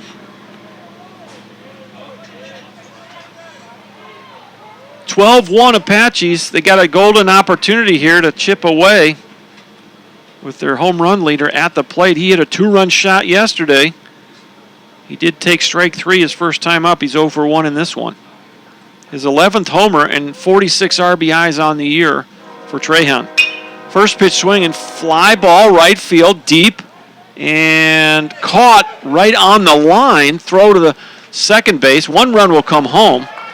Trahan is out on the F9. I thought that ball was right over the line. I don't know. Normally the umpire will point fair or foul. But he'll get the sac fly and the RBI. His 47th of the year, which leads the team. Wise came home to score the inning's second run, and it's 12-2. Evans tagged and went to third, so you got runners on the corners. Broadway still at first base, Evans at third. And here's Eric Bullock. He popped up to second base his first time up, 0 for 1 in this ball game. Bullock on the year, a .357 average.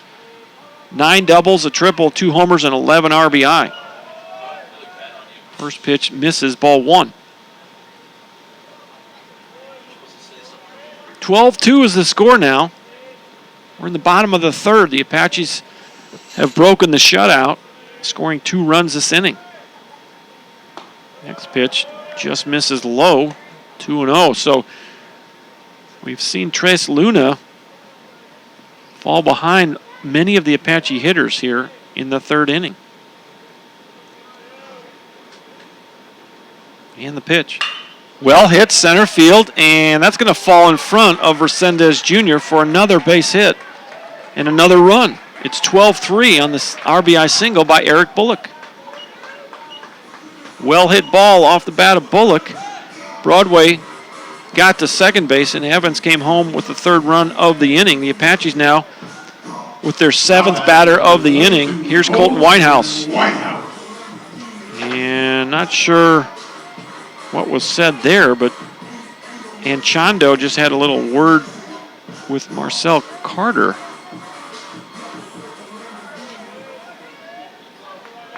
Colton Whitehouse steps in. First and second, still only 1 out. So A lot of baseball in front of us here. 12-3 is the score. Fastball misses high and inside. Ball 1. Well, you just got to keep grinding out the at-bats. Get a pitch you can handle and try to get someone across the plate. 1-0 pitch.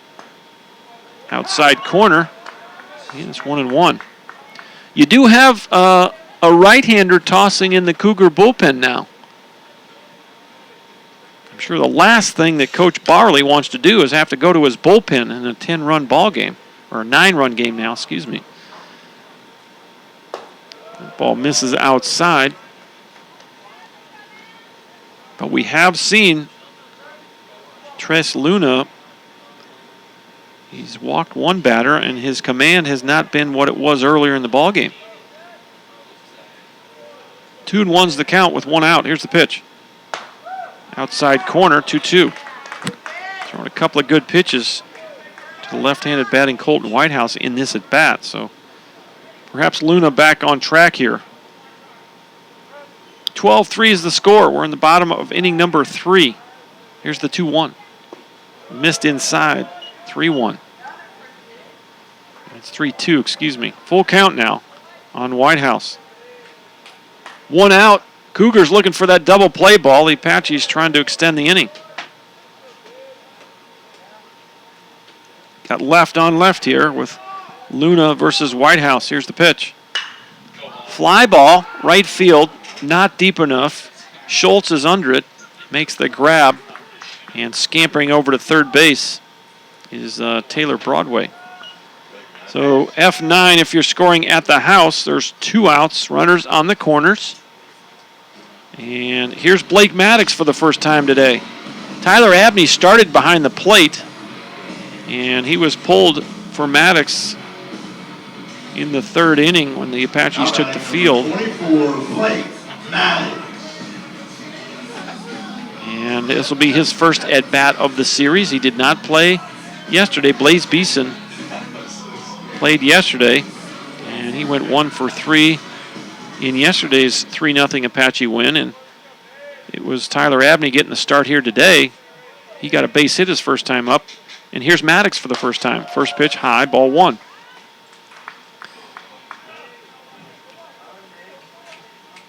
Blake Maddox, a 180 hitter on the season. 3 doubles, a homer, 9 RBI. Here's the 1-0. Outside corner, 1-1. One of the things, you do have the long fellow and your base stealing leader at first. Boy, it's just hard to take a risk here.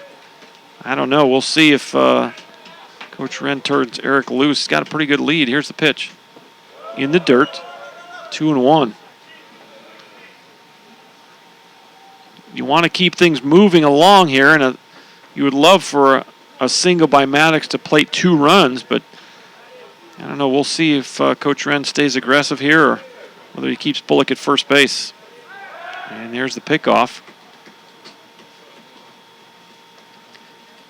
The last thing you need to do is run into that 3rd out, but I tend to like the idea of turning him loose here. Here's the 2-1, not going. Pop up out of play, and it's 2-2. Now you might see him go with 2 strikes. You know he's going to go 3-2.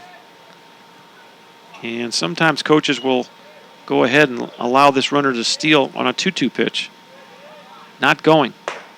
And he missed. And it's a full count. He will be off with this one. Got to be heads up for the pickoff here, as they're going to continue to hold Bullock with a 3-2 count. 2 outs. Apaches have scored 3 here in the 3rd. It's 12-3. Here's the payoff pitch. Ground ball. Just foul. Almost got it inside the line, but just hopped over. You know, one of the things, that ball, all it has to do is go over the corner of the bag. It does not have to hit in fair territory. And that, along with the home run over the foul pole, probably the hardest call for home plate umpires to make. They got to jump up and try to make a judgment as to whether that ball went over the corner of the bag. Here's the 3-2 pitch. Another foul ball by Maddox. Good hack on a fastball. And we'll do it again for the 3rd time. Eric Bullock at first base, off with each of these 3-2 pitches.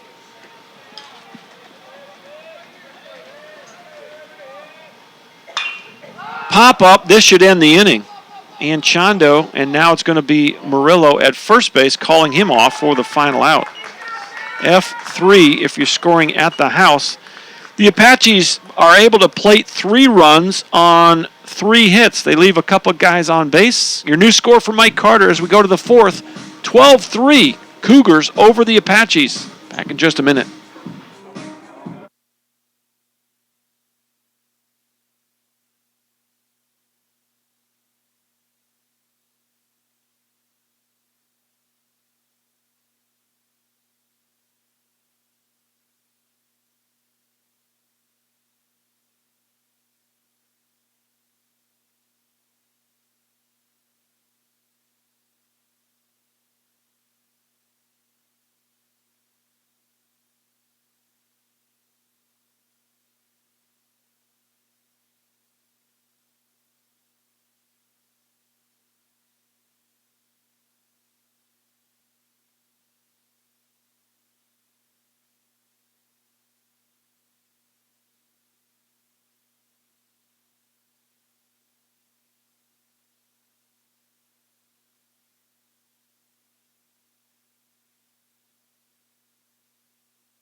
And welcome back to Tyler, Texas. We're at Mike Carter Field. The Apaches have gone to their bullpen once again.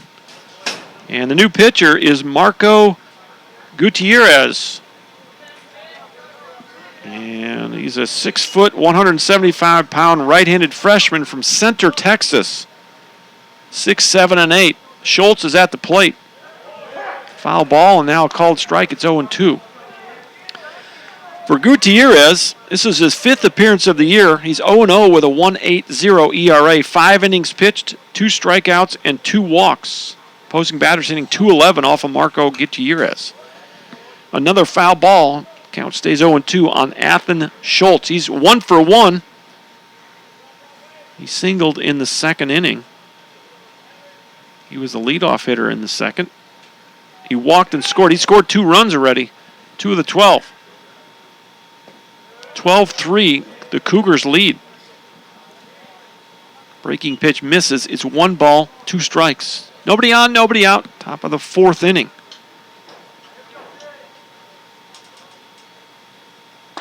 Strike 3 called, outside corner. And that's just the 3rd strikeout of the ball game. First strikeout of the game for Marco.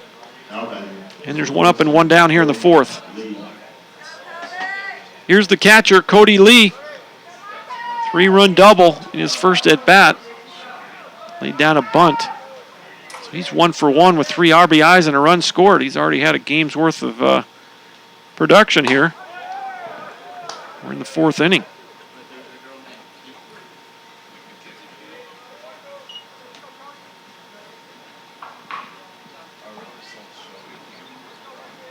One-0 pitch, outside corner. 1 ball, 1 strike. Lee didn't like the call, and he let the umpire know. Not sure you're going to need to do that.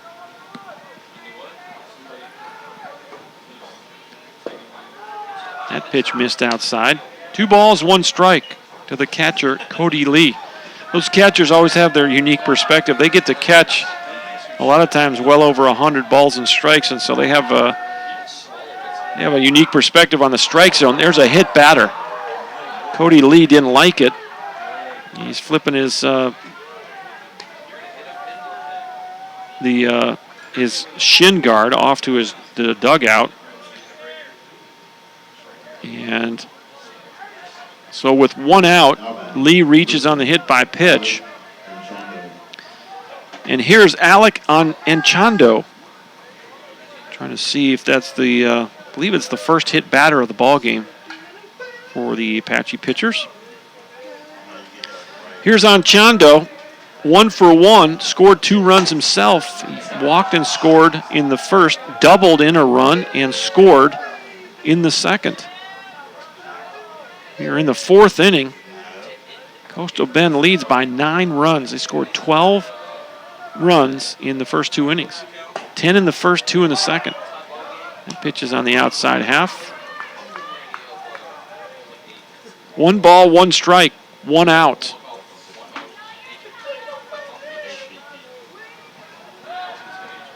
Gutierrez.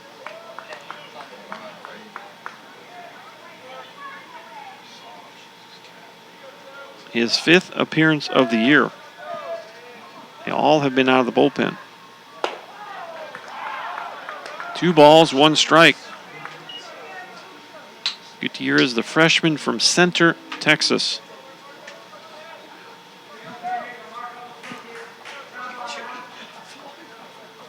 Cougars have used Tres Luna from the start. Apaches with their 4th pitcher. This is popped up. And Maddox is going to throw his mask, make the grab. And there's 2 outs. Right behind home plate, Blake Maddox makes the catch on the foul ball off the bat of Anchondo. Here's Austin Johnson. Johnson 2 for 2, 2 RBIs, 2 runs scored and a stolen base. He also has had a game's worth of production here in the early going. First pitch swing, and he pops this up, and we'll see who's going to catch this. Now it's going to be Bullock calling everyone off, and he makes the grab on the third base side of the infield. That's going to go F3. That wind continues to blow these pop-ups around the infield. And for just the second time today, the Apaches are able to push a 0 on the scoreboard. 12-3 is our score. We go to the bottom of the 4th. This is a 7-inning ball game, as are both games today. 2 7s. Doubleheader day at Mike Carter. 12-3. Cougars lead it. Back in just a minute.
Eight here in the bottom of inning number 4. Again, it's a 7-inning game. We're playing 2 7s today. Single 9 yesterday, 2 7s today, and then a single 9 tomorrow. 4-game series between these two Region 14 Division III squads. First pitch, and he tipped it. Ball went off the bat of McCusick. He tried to push bunt to the right side of the infield, and it might have gone off the umpire. He's not real happy about things. He's kind of laughing it off, but I think the ball tipped off of Matt's bat and off the umpire. Strike 1. So McCusick struck out swinging his first time up back in the second inning. Matt McCusick is a .333 hitter on the year for the Apaches. He's got 5 doubles, a triple, a homer, and 15 RBI. 12-3. Cougars lead the Apaches, bottom of 4. Playing baseball for an hour and 31 minutes. That first inning was arguably the longest of the season for either the Apaches or their opponents. Swing and a miss. Got left on left here as Tres Luna facing off with the Apache second baseman, Matt McCusick.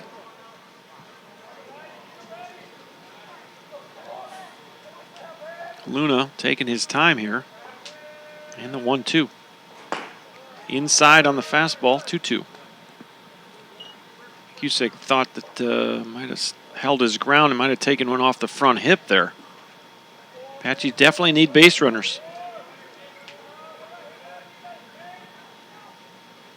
Swing and a miss. Nice breaking pitch. McCusick strikes out for the second time.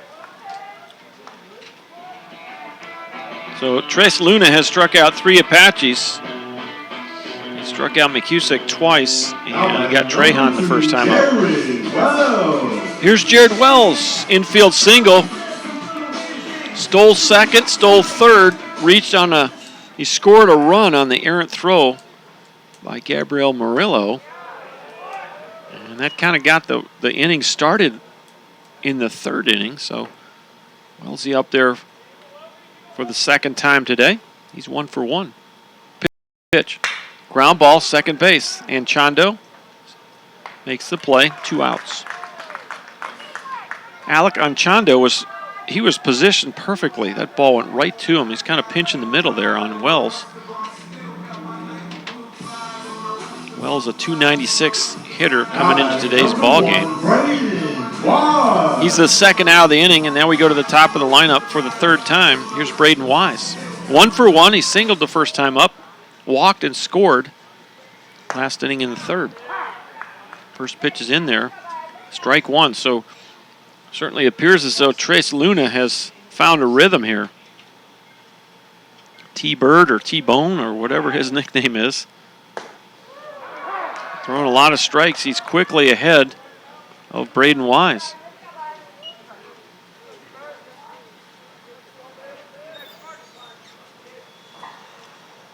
No balls, 2 strikes, 2 outs. And the pitch. Swing and a miss. He got him. Lee can't get a handle on the ball, and he's going to reach. Well, the little things, right? You'd like to see Braden Wise hustle down to first base. It's a strikeout, but he'll reach on the wild pitch. Now batting number 12, Jarrell McDade. So here's a pinch hitter for the Apaches. Jarrell McDade will pinch hit for Chase Evans. We saw Chase Evans injure his finger sliding back into first base, so we have to make sure he's going to be okay for game 2 today. But for now, it's Jarrell McDade. First pitch misses, ball 1. So Chase Evans now out of this ball game.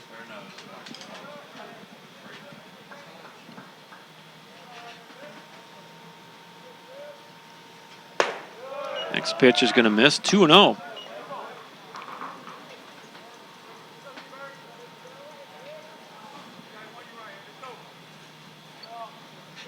This is game 2 of a 4-game series here in Tyler. They'll play 4 here in Tyler and then 3 down in Beeville. 7-game series will determine the winner and the number 1 seed of Region 14. So a lot at stake here in these ball games in Tyler, as well as the 3 down in Beeville. Apaches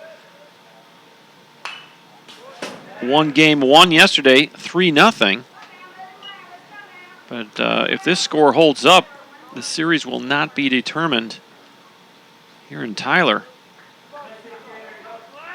If I remember correctly, the series went down to the last game last year. Game 7 was the determining factor. That ball, I think it hit McDade. Went off his leg, sure enough.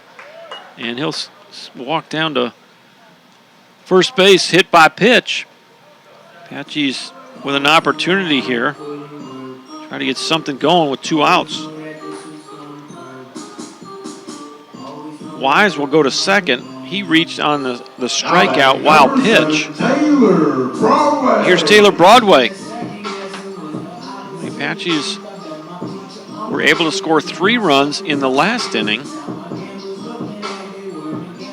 got a big task in front of him, but got to keep chipping away. If nothing else, you're trying to have some quality at bats to get you ready for the second game today. You want that competitive edge to stay high during this all-important series with the Coastal Bend Cougars. 1-0 to Taylor Broadway. Tres Lunas has gone from the start for the Cougars.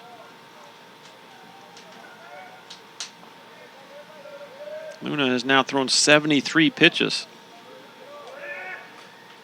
The pitch misses inside. 2 balls and no strikes.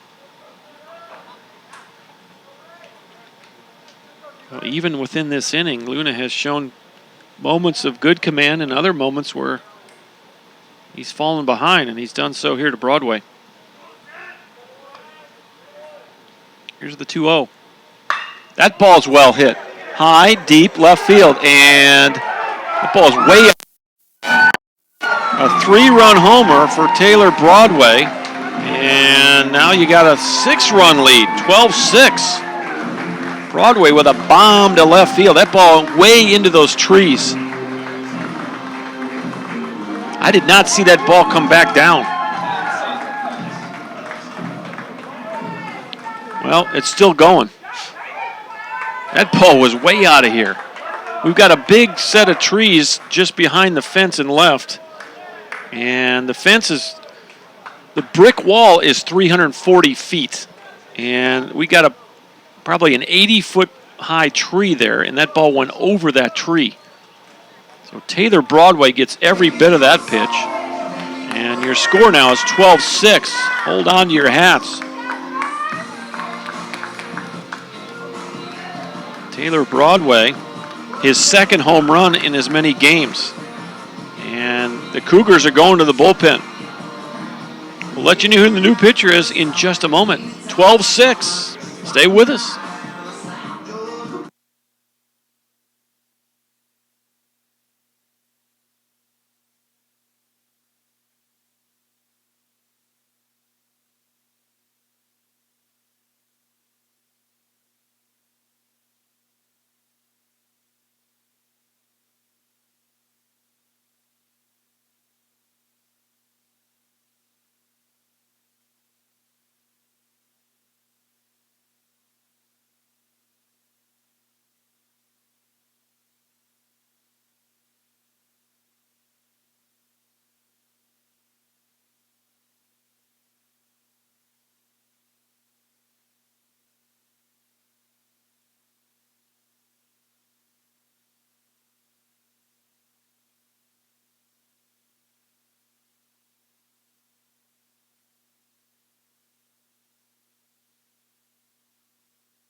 All right, the new pitcher is Julian Fernandez for the Cougars. And for Fernandez, this would be outing number 10 of the year. They've all been out of the bullpen. He's 2-0 with a 2.38 ERA, 11 and a third, 11 strikeouts, 5 walks for Fernandez. He'll face the big fella with the bases clear now and 2 outs. 1 ball, 1 strike. So the Cougars go to their bullpen with 2 outs here in the 4th. Next pitch just misses off the plate. 2 balls and 1 strike to Jordan Trahan. He struck out looking back in the 1st and hit a sac fly to right field in the 3rd. Got an RBI in that sac fly. The big fella broke the home run record for Division III era here at TJC. Yesterday, hitting his 11th. 2-run homer in the 7th inning. Part of that 3-0 Apache win yesterday. Here's the 2-1. Outside, 3-1. Fernandez definitely keeping the ball away from Jordan Trahan.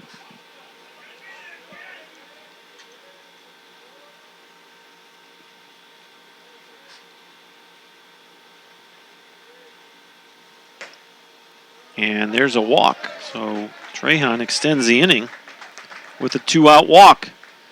First walk for Fernandez, and just the second walk for Coastal pitchers here. Here's Eric Bullock. Number 42, Eric Bullock.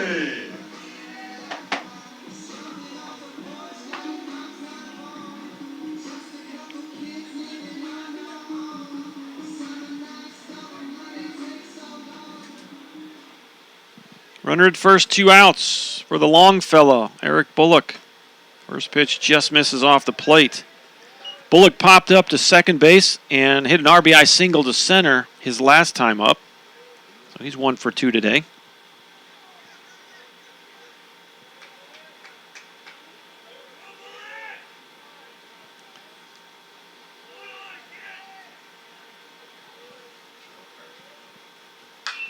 Next pitch popped up out of play back behind us. That's, I don't know. It headed over toward the Camry. Be careful. When's the last time a right-hander hit it over toward the Camry? Camry's in the left-handed territory over there. Back behind the third base dugout. 1-1 to Eric Bullock with 2 outs and Trahan at first. That ball got away from the catcher. A wild pitch. Trahan chugs down to second base. Well, every little bit is going to help the cause here, and now a single will score Trahan. Now it's a 6-run advantage, but we still got some baseball to play. We're going to play 7 here, so Apaches have 3 full innings ahead of them here, and doesn't even speak to what they might get here. So, again, as I noted earlier, stranger things have happened. Apaches have scored the last 6 runs in this game. 12-6 is our score. Swing and a miss. Bullock swings through that one. It's 2 balls, 2 strikes.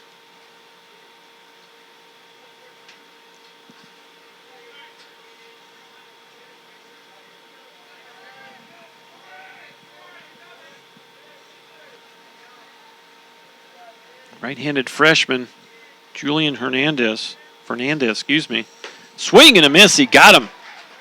Good pitch right there. Had a little life on the fastball. And that will end the inning.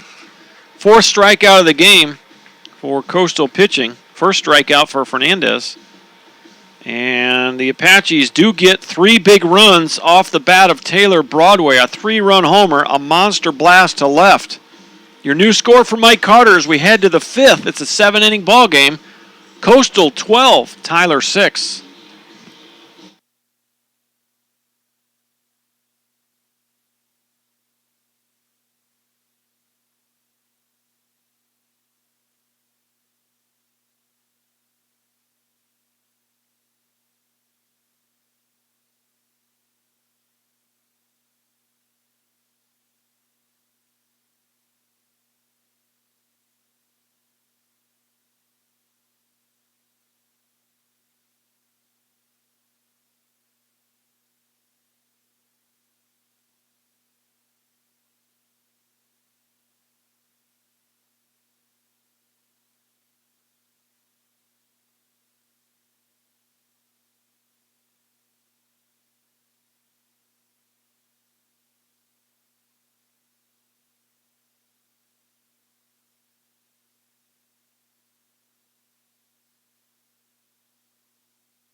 Top of the lineup for the Cougars here in the 5th. First pitch from Marcos Gutierrez in there for strike 1. Resendez Jr., 3 for 3. 2 infield singles and a base hit to left field. He's got 2 RBIs as well.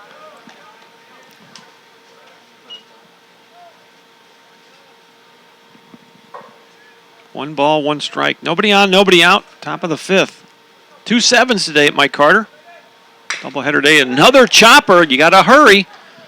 Whitehouse gets rid of it in a hurry, and he does get Resendez for the first out. Not a big fan of diving head first. Resendez showing some hustle there, but I would advise the young man to go ahead and run through the bag. That'll be a nice play. Put a star by that one by Colton Whitehouse. Well, that's the third high chopper, actually the second high chopper off the bat of Resendez. He's got good speed. And if Whitehouse doesn't come and get that aggressively, Resendez will get his 4th hit of the day. As it is, it's the first out, and here's Marcel Carter. Carter 0 for 3, struck out twice, reached on an error. 2-0 now to the Cougar third baseman, Marcel Carter.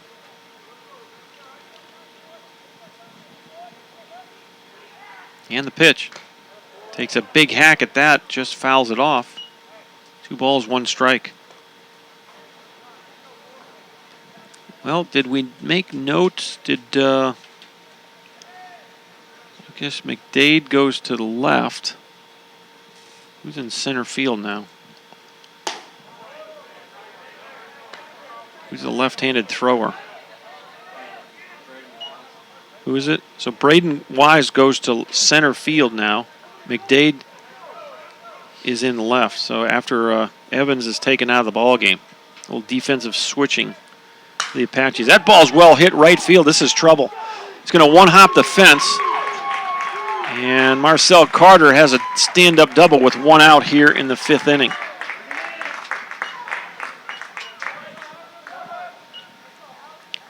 Well, that's a good piece of hitting right there by Carter. Took that fastball low and away and drove it. 1 hops the right field fence. And kind of what you wanted to see from the Apaches is just keep this offense down. The last thing they need is some more momentum going into game 2. Even if you can't come back and win this one. But they keep swinging the sticks. First pitch misses, ball 1. This is Henry Houseman. Houseman has scored 2 runs. He got hit by a pitch. RBI single, scored a run back in the first inning. He got up twice. As we saw 5 of the Cougar batters batted twice in the first inning, and 2 of them scored twice. Houseman was one of them. He grounded out to second his last time up. Spin throw to second. Carter back safely. So all that to say, Houseman is 1 for 2 with a run scored and RBI today. And the pitch. Way outside. 2 balls and a strike. Marcos Gutierrez, the freshman from center, working on the mound for the Tyler Apaches, the 4th pitcher of the day for TJC. Adams started, and it was Pretty and Hebert came on in the first. They used 3 guys in the first, and then Gutierrez came on in the 4th. Top of the 5th right now. Here's the pitch. Fouled at home plate. 2 balls and 2 strikes. The Cougar DH, Henry Houseman. All right. Cherney's grandma from Rosenberg, Texas chimes in. Appreciate hearing from Miss Chernysek.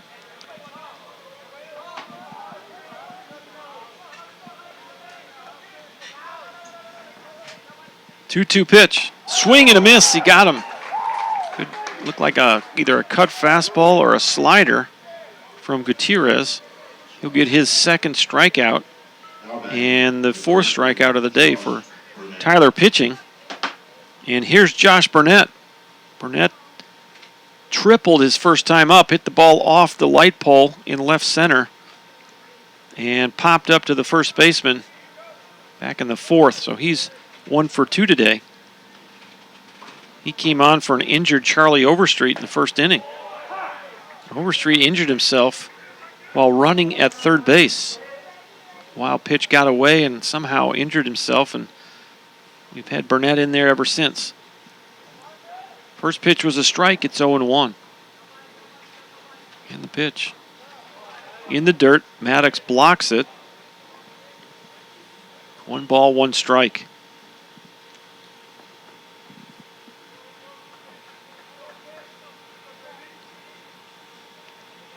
Cougars have 12 runs on 12 hits. The Apaches have 6 runs on 6 hits. Both teams have committed 1 error.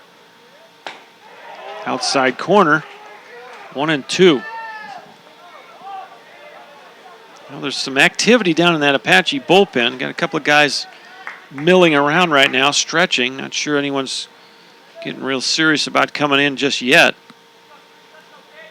Gutierrez 1 pitch away from getting out of the inning. Strike 3 called outside corner. Back-to-back strikeouts for Marco Gutierrez. His 3rd strikeout and the 5th strikeout for Apache pitching. So another 0 on the board as the Apaches have scored 3 runs in the last 2 innings. So it's a 12-6 advantage for Coastal Bend as we head to the bottom of the 5th. Back in just a minute on ApacheAthletics.com.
And welcome back to Mike Carter Field.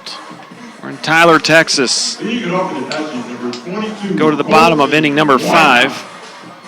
Colton Whitehouse will lead it off. He'll face the right-handed freshman from Mission, Texas, Julian Fernandez. Fernandez came on with 2 outs in the 4th.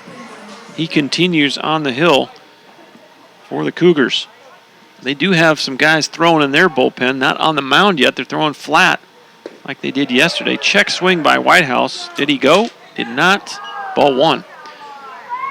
We got some Coastal Bend fans here at the ballpark voicing their opinion on that check swing. It's 1-0 to Whitehouse. Whitehouse 0 for 2. Grounded out to second. Flew out to right field. And the 1-0. Big hack by Colton. Strike 1. Fernandez struck out Bullock to end the 4th after walking Trahan.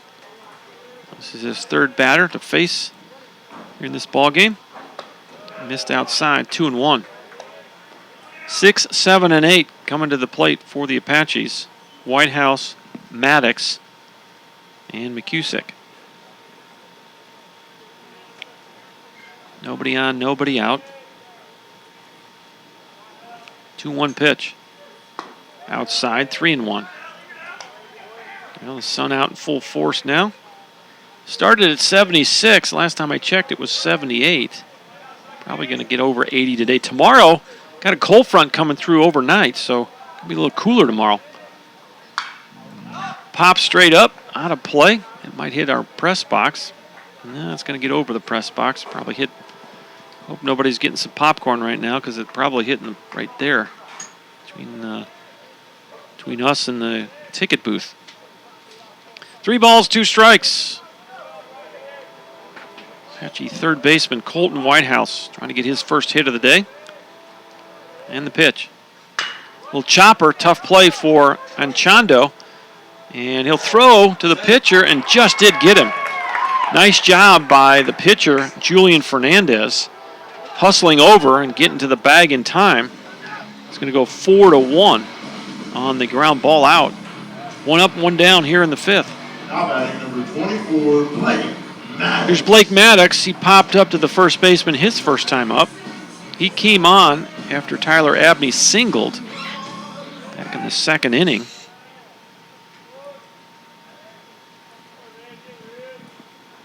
First pitch to Maddox. Going to miss low, ball 1. Thought I heard the old 158 right on time. Got a train track right behind the right field fence here at Mike Carter. Not unlike Olson Field in College Station. Here's the 1-0. There it comes. It's in there for a strike. Here comes that 159 right on time.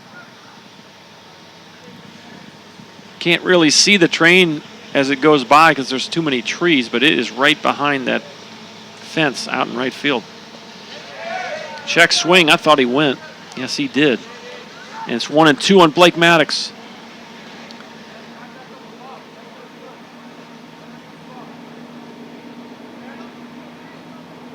Now, if you're out here long enough, you'll hear your share of trains go by this ballpark. They got to toot their horns every time they cross a street, so there'll be a toot of a horn here soon. Here's the 1-2. There it is. There's a ground ball right back to Fernandez. He'll flip it over to first for the 2nd out.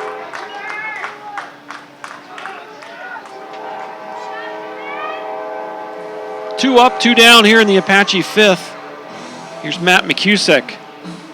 Now we're going to have a pinch hitter. And let's see who the batter's going to be here.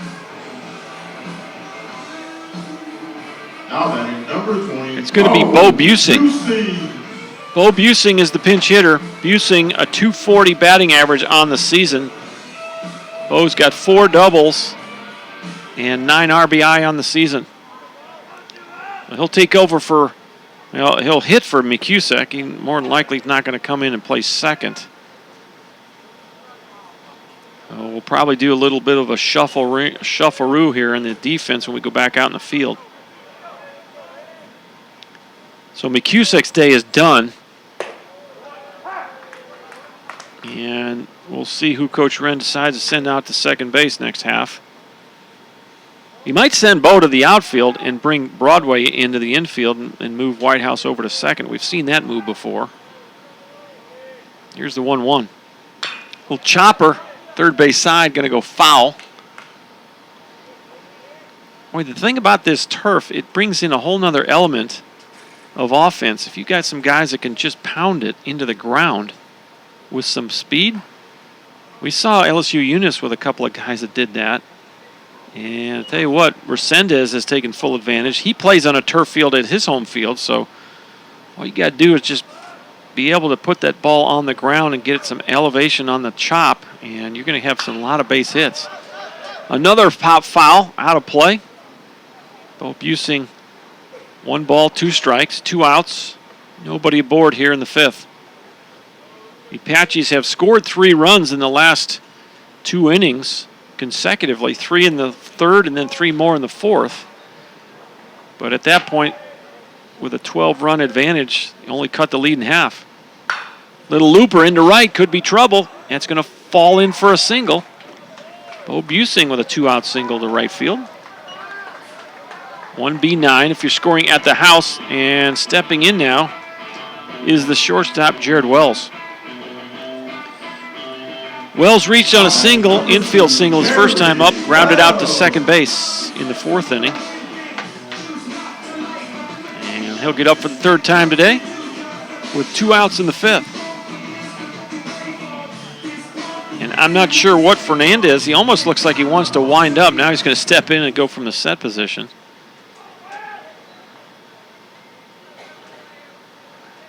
Busing at first with 2 outs. Fastball outside, ball 1.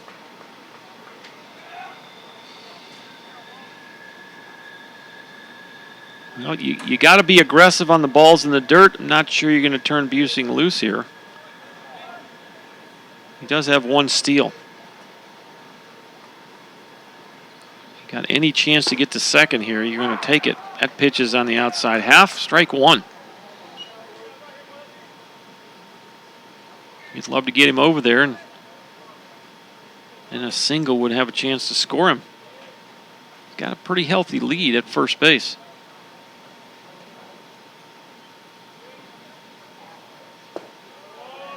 Ball's low.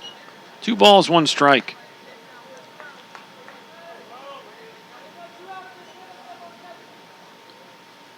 Two outs, 12-6 your score. Coastal Bend with 12 runs in the first 2 innings, 10 in the first, 2 in the second. They haven't scored since, but they've held on to a 12-6 lead here. That ball's well hit. High, deep, left field. And off the fence, the left fielder, Josh Burnett, ran into the wall trying to make the catch. It's an RBI double for Jared Wells. That ball, left fielder Burnett went full face into the fence. He was going after that like nobody's business, thinking he was going to make a circus catch, and just missed it. It went off the wall. 2B7, RBI for Wellesley, and Busey comes all the way around to score. It's 12-7. Well, that's what I'm talking about. You chip away here, and now with Braden Wise up, if he singles, it would be 12-8. So the Apaches not going to go quietly here in the 5th. Got 2 more full innings to try to come back and win this ball game. 12-7. First pitch misses, ball 1. So little more tension in that Coastal Bend dugout, as you kind of felt like Fernandez was maybe cruising a bit, get the first 2 outs, a couple of base hits, a run in, and not so fast. 12-7's the score. 1 ball and 1 strike to Braden Wise. He's 1 for 2. He singled and stole a base back in the first inning, walked and scored in the 3rd. He struck out in the 4th, but he reached on the wild pitch as the ball got away from Cody Lee at home plate. 2 outs, and Wells is at second. Now Wise is going to call time, step out, and he'll be back in the box, ready to play. Freshman from Mission, Texas, Julian Fernandez, comes set. Here's the 1-1. Fly ball center field. This should end the inning. Oscar Resendez drifts over to the gap, makes the catch, and he'll squeeze the final out on the F8. The Apaches get 1 run on 2 hits. They leave a guy on. Your new score for Mike Carter as we go to the 6th inning. 12-7. Coastal Bend leads it. Back in just a minute.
Five, 6, and 7 for the Cougars. Here in the top of the 6th, they lead at 12-7. The first 2 innings, it was all Cougars. And for the last 3 innings, it's been all Apaches. Cougars scored 12 runs in the first couple of innings, and the Apaches have gone 3-3-1 in the 3rd, 4th, and 5th. So we still have some baseball to play. 2 full innings. 1 ball, 1 strike to Gabriel Murillo. Fly ball left field, foul. That's into the bullpen area for the Cougars.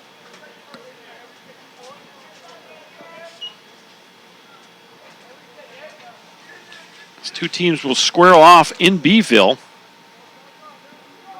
on May 5th and 6th. Friday, May 6th, Friday, May 5th, and Saturday, May 6th. So a doubleheader on Friday and then a single game on Saturday. Cinco de Mayo? Is that what that is? Huh? No. Cinco de Mayo. They're going to be down there at Coastal. Cinco de Mayo. Look out! Hit the bull! Uno, dos, tres, cuatro, cinco. Right? I don't know a lot of Spanish, but I think it's Cinco de Mayo. That would be 5th of May. So the Apaches will play 2 against the Costa Bend Cougars in Beeville on Cinco de Mayo. Here's the 3-2. Ground ball to short. Wells, high chop, tough play. Throws across, got him. Nicely done there by Jared Wells. Gabriel Murillo is the first out of the 6th inning. 6-3 if you're scoring at the house. And for Murillo now, 1 for 4 on the day. He had that big double in the first inning. Here's Athen Schultz coming to the plate. Walked and scored in the first. Singled and scored in the second. Struck out looking in the 4th.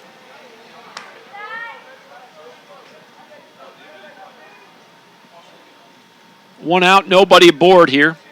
Top of inning number 6. Marcos Gutierrez on the mound for the Apaches, the freshman from center. Fly ball deep to right field, Broadway. Yeah, I think that's Busing now, isn't it? Is that Bo Busing out in right? All right, so they did make the defensive switch. That's Bo Busing in right. Makes a nice catch for the second out of the inning. They've moved Taylor Broadway to 3rd. And I guess, is that Whitehouse at 2nd? Okay, so they did make the switch we thought. So we've had some defensive changes for the Apaches. Whitehouse now at 2nd base, Broadway at 3rd, and Bo Busing will go into right field. 2 outs, nobody aboard. Here's Cody Lee, the catcher. Pumping strikes. I know that Coach Sherman would love for Marcos Gutierrez. Started the inning at 31 pitches to finish this ball game. Save the Apache bullpen. They still got two more games in this series at home. And that's in there for a strike. Tell you what, Cody Lee has given some body language in his at-bats. As a catcher, I don't know. He should know better than to step out on the umpire. The first time, one of these other at-bats, he kind of looked back at the umpire, questioning the balls and strikes. Catchers, if anyone on that field knows the dynamic between an umpire and a hitter, it's the catcher. He's done that a couple of times, so he better be swinging here with 2 strikes. 1-2 pitch. Just missed high. 2 balls, 2 strikes. And really by rule, the umpire does not have to let the batter step out of the box. Now, Lee's gotten back in quickly, so hasn't delayed the game unduly, but the speed-up rules in the NC2A rulebook allow for that. Swing and a miss, a big hack right there, and it's a 3-up, 3-down inning for Marco Gutierrez, and Blake Maddox excited about that. He's out there to give him a high 5 or a low 5. We'll go to the bottom of the 6th. The Apaches trying to chip away here. They're down by 5. They got 2 more at-bats to go. Bottom of the 6th coming up, 12-7 Cougars.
Welcome back to Tyler, Texas. Dr. John Groth on the play-by-play.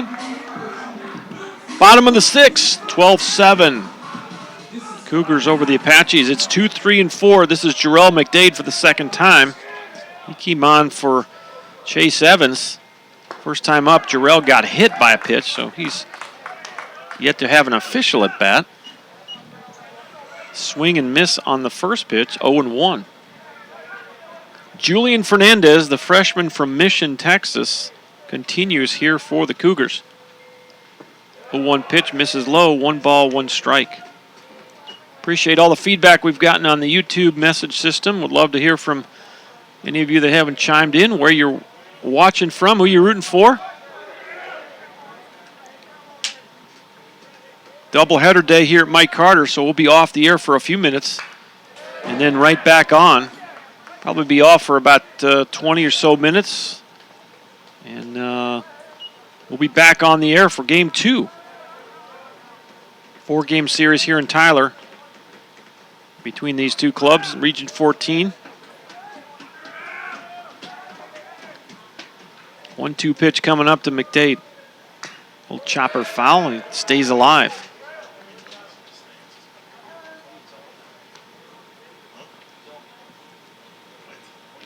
McDade on the year, .260 batting average.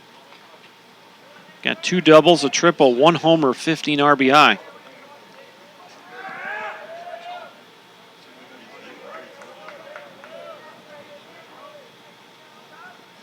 Swing and a miss. Got him to chase a high one. And there's 1 out here in the 6th. Good life on that fastball. And for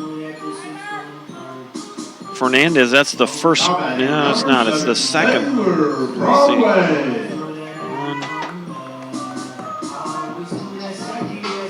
see. His second strikeout, and the 5th strikeout of the ball game for Coastal pitching.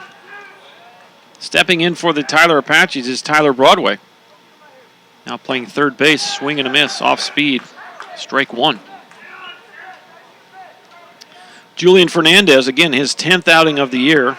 He's actually 2-0 with a 2.38 ERA, so it's a nice job for the Cougars. In 11 and a third coming in, he had 11 strikeouts to just 5 walks.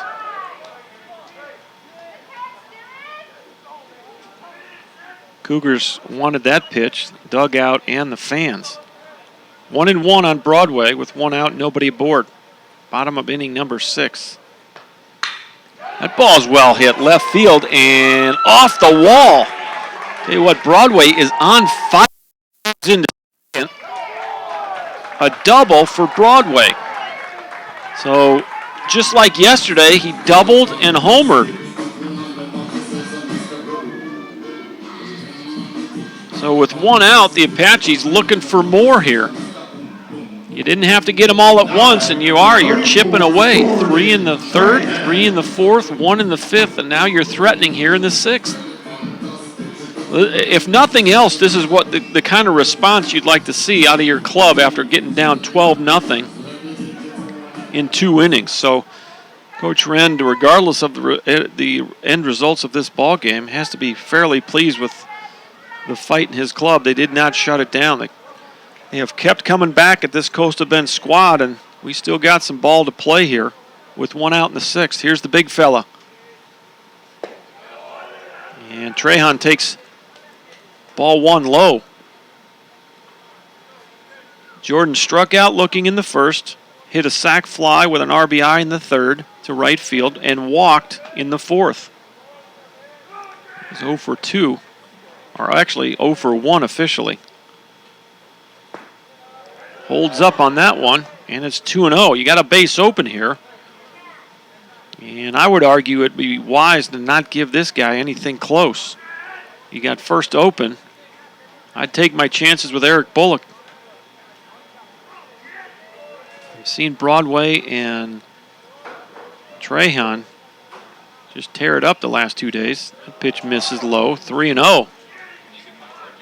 And Fernandez looks into the Coastal dugout as if to say, do we want to walk this guy?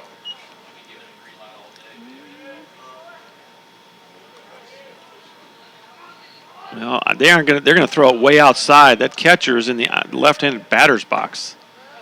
That's an unofficial intentional walk there to Jordan Trahan.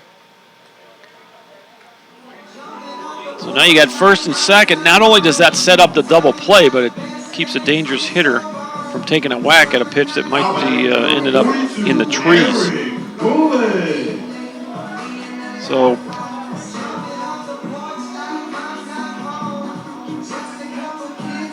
here's Eric Bullock now for the fourth time today. Popped up to second. RBI single to center. And a strikeout swinging. 1 for 3. First pitch to Eric, low, ball 1. Well, we know Eric Bullock is capable as well. And I'm going to guess that the Longfellow will not get cheated if he gets something to swing at here. He's a .357 hitter. He's got a couple of homers and 11 RBIs, so you know he's got a little power. He takes a whack at it, pops it up to right field. Athen Schultz coming in, makes the grab, and going to third is Broadway. So it's going to be an F9 for Bullock, and that's going to bring up Colton Whitehouse.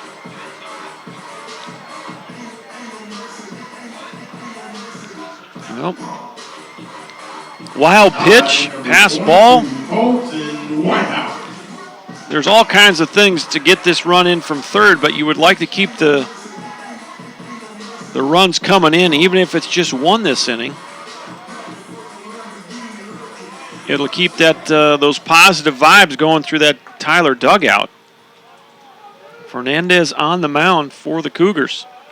Here's the first pitch to Colton Whitehouse, low, ball 1. And you got Blake Maddox on deck. I thought it was interesting that as that ball got away was ball 1, Fernandez immediately looked to Blake Maddox to see who was batting next. Got a base open here. Misses outside, 2-0. Fernandez again looks into the Cougar dugout. You got right on left here, so Whitehouse with a little bit of an advantage. Here's the 2-0. Fouls it straight back. He took a good hack at that one. 2 balls, 1 strike. Well, you just feel like if the Apaches can get a big hit right here, well, you'd have a big momentum shift. A 5-run advantage, but 2 runners on and Whitehouse at the plate. Here's the 2-1. Popped out of play, 2-2. So Fernandez comes right back and evens the count. 2-2 on Whitehouse. I'm not sure there's a big spot in a 5-run game here, but this next pitch might speak a lot to where we head in the last inning of this ball game. Inning and a half or so. 2 balls, 2 strikes, 2 on, 2 out. Colton Whitehouse still looking for his first hit of the day. Has grounded out twice to second and flown out to right. Outside, ball 3. Well, if you walk him, and it's Blake Maddox. And Maddox in 2 at-bats popped up to first and grounded out to the pitcher. Fernandez comes set. Here's the payoff pitch. Another pop-up back behind us. We'll do it again. Whitehouse battling here. The Apaches try to work their way back from a 12-run deficit. They got it down to 12-7 now. It was 12-0 after 2, and they've scored 7 runs. Here's the pitch. Just missed outside. Pretty close pitch right there. Whitehouse gets the call. Not sure I could have taken that with 2 strikes. But he'll get the call, and that'll load the bases. Now you're going to get a right-on-right matchup, which really is not going to hurt Coastal Bend. Now batting number 24. And you got a force play at all 4 bases now, so that walk doesn't really hurt you if you're the Cougars, but you got to go at Blake Maddox here. He's 0 for 2. And here's the first pitch. Swing and a foul tip, strike 1. Maddox with a big swing right there. Julian Fernandez, the freshman from Mission, trying to get the Cougars off the field here. Apache's trying to regain the momentum. If they can get some runs here and muster up a couple of 2-out hits, totally changes the complexion of the last inning. Playing us 2 7s today, so just one more inning to play. Here's the 0-1. Breaking pitch right over the heart of the plate, strike 2. Blake Maddox, again, with a 5-run advantage, it's hard to really say this is a big part in the game, but you just know the Apaches could break through here in the 6th. It would help the momentum factor. Here's the 0-2 pitch. Fly ball right field. That's well hit. Drifting over toward the line and can't make the catch in foul territory. Athens Schultz had a chance to make a tough catch, and it went right off his glove, and he went right to the ground. Not an easy play by any stretch, so what a great effort from Athens Schultz. He's down now. Now he's on his feet, so going to get some medical attention as the Apache training staff hustles down there, and as does Coach Bowerly. He's going to jog down there, make sure that his right fielder, Athens Schultz, is okay. Off the bat, it looked like it might have a chance to hit in fair territory, but ball drifted foul, and Schultz got a glove on it, but just couldn't quite secure the ball. Ball probably landed probably 5 or 6 feet foul, right in front of the Apache bullpen. Now Athens Schultz getting some medical attention. The Apache trainers hustled down there, and he has moved out into right field. So I think he's okay. He's going to try to run around a little bit, make sure that leg's okay. It looked like he might have banged up one of his legs, maybe his left leg. He's shaking his left knee and lower part of his leg, but I think he's going to stay in there and he'll be okay. So glad to see that. As the Apache trainers, it's also always good to have 2 student trainers and a full-time trainer on site. What a great Apache, what a great training program that Tyler Junior College Athletic Department has.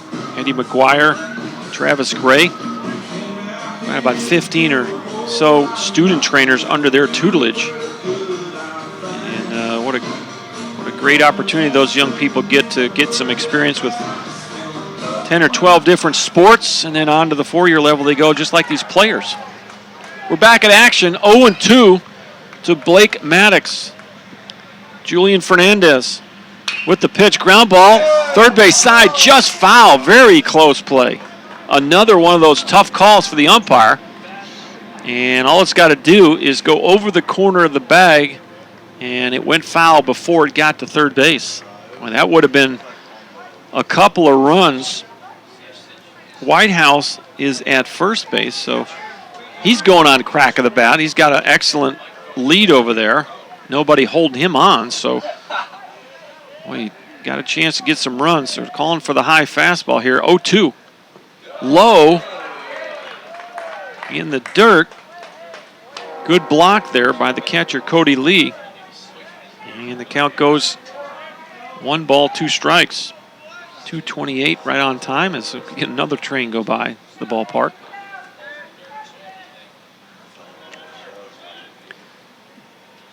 .228 Central Time here. As we're playing in the 6th inning. Game 1 of a doubleheader.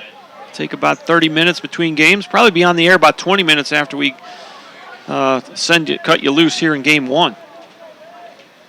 Here's the next 1-2. Low, another good block by Cody Lee. Doing a good job keeping that ball, smothering it, keeping it right at home plate. 2 balls, 2 strikes. Well, for a 5-run game, there's a lot of tension in this moment right here. I think both squads realize the Apaches can get something going here with 2 outs in the 6th. That it's going to be a different complexion. There's a ball in the dirt, and it's going to be a full count. So now you got bases loaded, 3-2 count. The runners will be off with the pitch.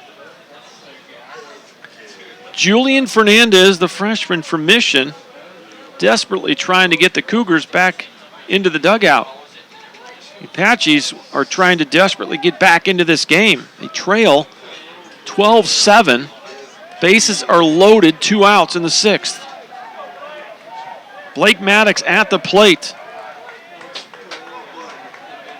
3-2 count. Fernandez has his sign and come set.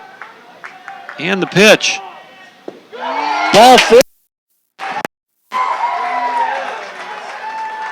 And now, the home plate umpire is calling. He's saying it wasn't a full count.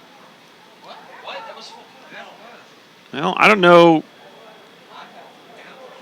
We've got a full count here in the press box. And I don't know. We've got an I-score guy right next to me who's keeping every pitch. Now, it was 0-2 for a while, and then, so it's possible that it isn't a ball 4, but I don't know. They're going to confer on this and try to get it right, so. All right, the home plate umpire was wrong, so it is ball 4.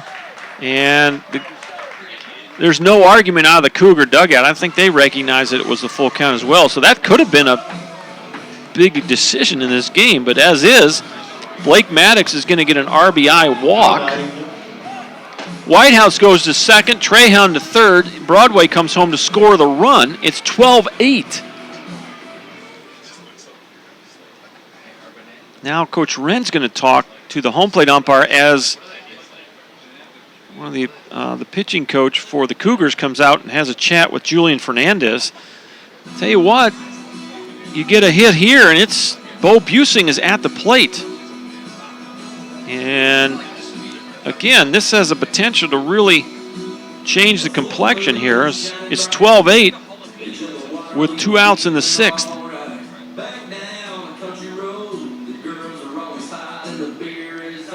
Bo Busing with a chance to really make a difference here in the complexion. And are we making a change? No, we're not going to make a change. So coach is going to walk back in the dugout. Goes out and tries to settle down his freshman, Julian Fernandez. The Apaches, after getting down 12-0, have scored the last 8 runs in this game. 2 outs in the 6th, bases loaded for Bo Busing. Mike Carter magic brewing here. Playing the Mike Carter magic from back in 07 on the pregame show. And the 17 crew trying to, 10 years later, create their own magic. First pitch in there for ball 1, or strike 1, excuse me. Bo Busing singled to right field in his only at bat. Came on as a pinch hitter for Matt McCusick back in the 5th inning. Here's the pitch. Breaking pitch over the heart of the plate, strike 2. So Fernandez, a great job of coming right back and getting ahead of Bo Busing. Bo Busing does not have a home run, 9 RBI on the year. 4 doubles. And the pitch, high. And it's 1 ball, 2 strikes. Bo Busing on the year is a .240 batting average. 4 doubles and 9 RBI for Busing. Key spot right here. Love to get a few more RBIs. 1-2 is the count with 2 outs. Bases loaded. Here's the pitch. Pops it up out of play, and he'll get another crack at it.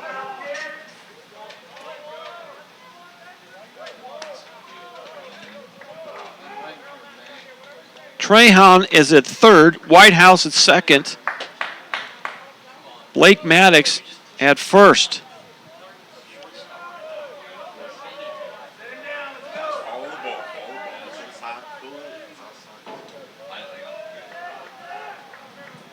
Julian Fernandez comes set. And the pitch. Sweet! Got a big strikeout. Fernandez with the fist pump on the mound. Kind of interesting in a 4-run ball game. Fernandez sensed that was a big moment as well. And the Apaches, they do get 1 run, but could not cash in with the bases loaded. So let's see, the third strikeout of the ball game for Fernandez. And he actually struck out 2 in that inning.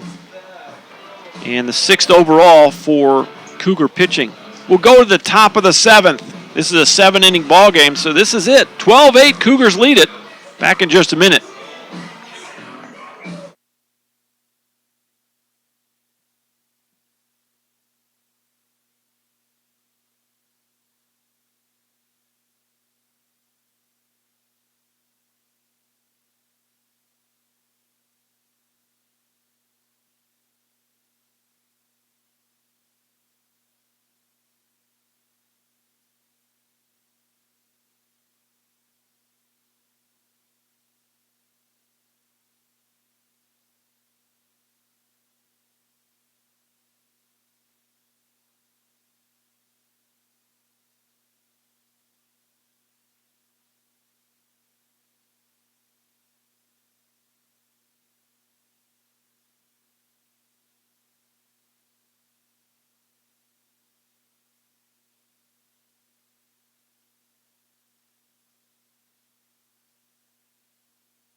And we go to the 7th inning of a 7-inning ball game.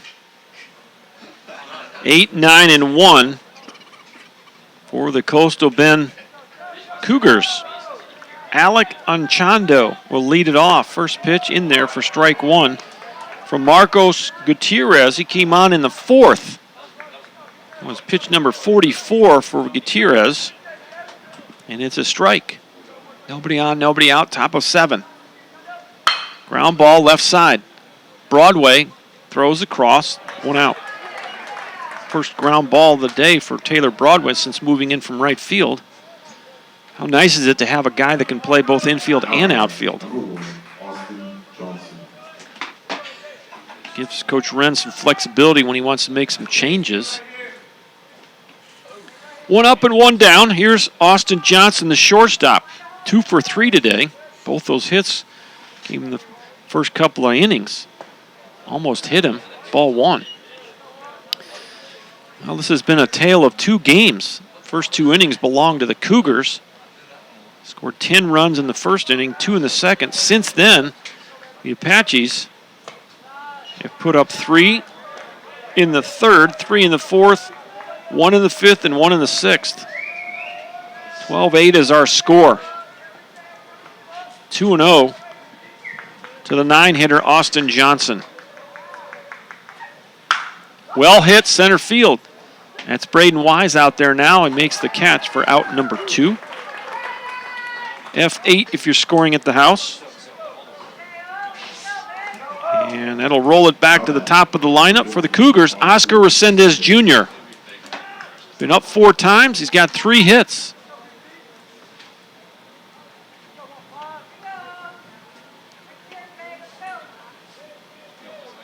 Resendez Jr., their leading hitter at .420.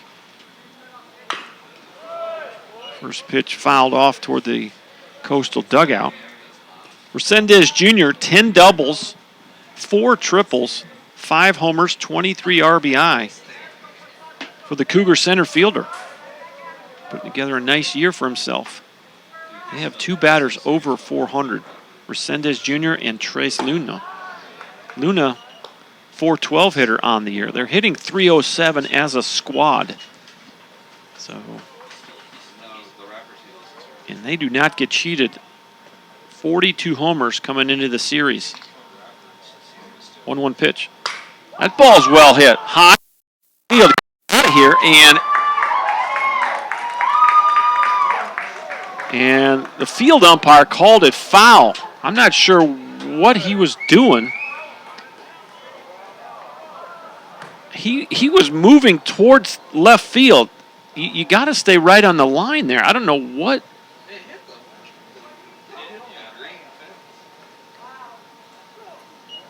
Well, I don't know. Maybe that's what they teach him in umpiring school. I would think you'd want to stay right on the line to get the best angle. And we got a 3-man crew for this series, and so the umpire down the third base line, as soon as that ball clears third base, it's his call. And he was kind of maneuvering towards Jarrell McDade. Maybe that's giving him an angle on when that ball goes over the foul pole or not. Maybe that's what he was doing. But strike 3 called, and there's your inning. The Apaches erupt out of the dugout and with some energy go into the 7th inning. 3 up, 3 down, nothing across. Marcos Gutierrez does a nice job in relief for the Tyler Apaches.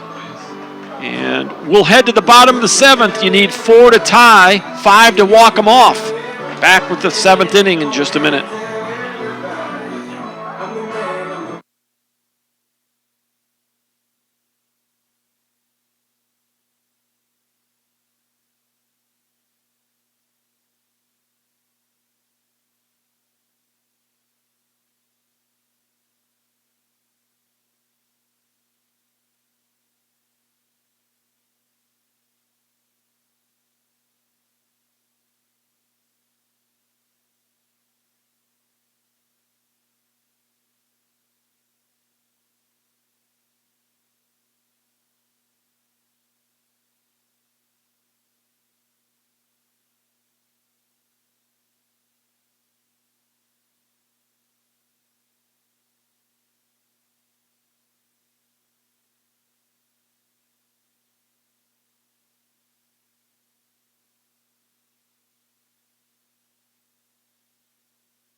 All right, the new Coastal Bend pitcher is Adrian Cook, right-handed sophomore.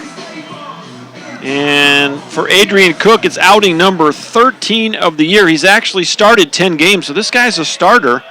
He's 2-3 with a 6.75 ERA, 36 innings pitched, 32 strikeouts, and 31 walks. Big hello to Ron Remps, class of 2012, watching some Apache baseball. First pitch in there for strike 1. So Adrian Cook coming on to try to close this out for the Cougars. And it's 9-1-2. Jared Wells will lead it off. Here's the 0-1. Big hack.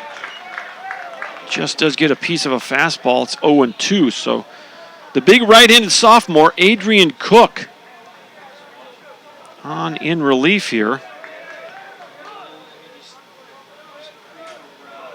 He is from Victoria, Texas.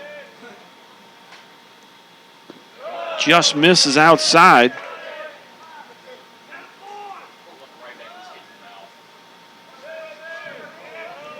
1 ball, 2 strikes to the 9-hitter, Jared Wells. Then it's back to the top and Braden Wise. Here's the pitch from Cook. Little looper into right. The Apaches get their leadoff runner aboard here in the 7th.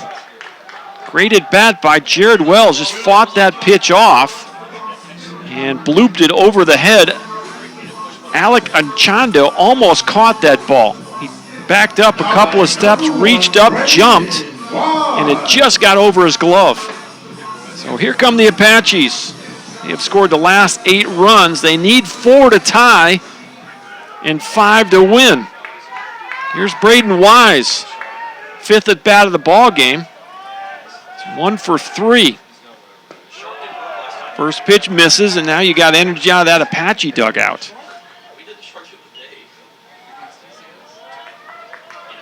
Wise singled back in the first inning. Since then, he's walked and scored, struck out, and flew out to center.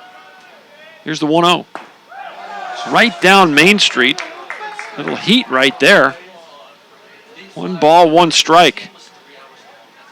Wouldn't venture to say, but this guy, he's got to be every bit of 6'4", if not taller. Do not have any heights on the roster information on the line.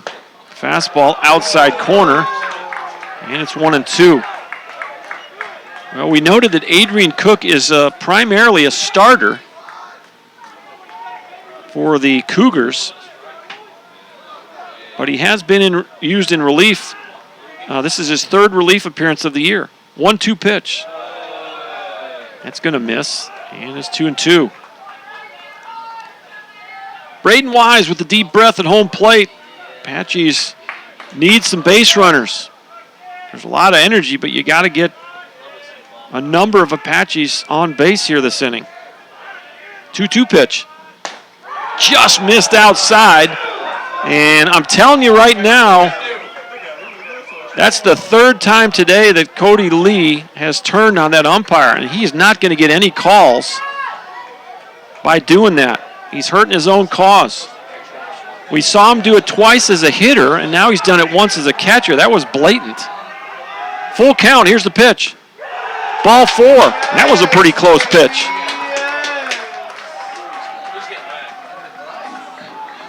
Well, 1st and 2nd, nobody out.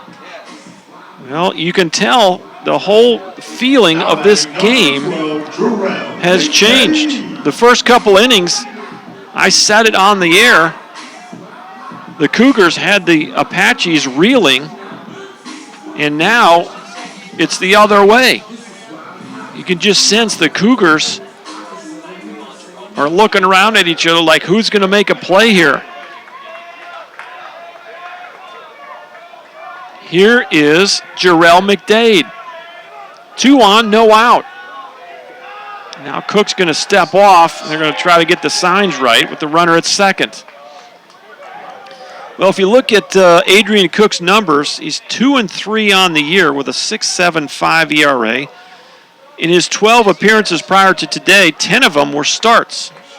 He does have 1 complete game, 36 innings pitched, 32 strikeouts, and 31 walks. So command has been an issue at times. First pitch to McDade. Here it is. Low and outside, ball 1. The Apaches smelling blood in the water. Dugout very excited. All right, I've just got information that this pitcher is committed to going to Lamar next year, so thank you for that. 1-0 pitch. High and away, ball 2. Well, you're going to get some guys moving in the bullpen for the Cougars. They're sending a guy down there. Got 1 guy up already. Apache's got some work to do, but first 2 runners on and nobody out. McDade with a 2-0 count. We're at the 2 spot in the Apache lineup. You got the big guys coming up. Strike on the outside corner. And it's 2-1. How crazy would it be if you got the big fella up there with the bases loaded? Well, we got a Got some work to do before that happens. 2 balls, 1 strike. Jarrell McDade at the plate. Here's the pitch. Check. McDade tried to hold up, and I thought he went. That bat came right over the plate for strike 2. Well, interesting, the last 2 innings, even though this is a 4-run game, tensions are very high. Apaches won game 1 3-0, and they're trying to win game 2 here in a comeback fashion. They trail by 4 in the 7th. It's a 7-inning ball game. Here's the 2-2. Right base hit. Right, bases are loaded. Great at bat by Jarrell McDade. 1B9 if you're scoring at the house. Bases loaded, and now you got to deal with the 2 hottest hitters in the lineup. Taylor Broadway, a double and a home run in his last 2 at-bats. He hit a double and a homer yesterday. You got nowhere on deck but the big fella. Trahan is on deck. Well, you got how this turns out. You got to love the situation, putting guys in important at-bats in close games. And this game really isn't that close yet. Could be in a hurry, though. Broadway at the plate. Here's the pitch. High run. Well, you take a deep breath. You look for something in the zone that's straight, and you take your best rip at it. Wells at third. Wise at second. McDade at first. Taylor Broadway at the plate. Adrian Cook takes his sign and pitches outside 2-0. Well, at some point, you're either going to walk him. Don't want to give in here, as this is the hottest hitter in this ballpark. 2 doubles and 2 homers in the last 2 ball games. 2-0 is the count. Cook comes set. Here's the pitch. High, ball 3. Hasn't been close. And now, it almost appears as though the moment's getting a little bigger than Adrian Cook would like it to be.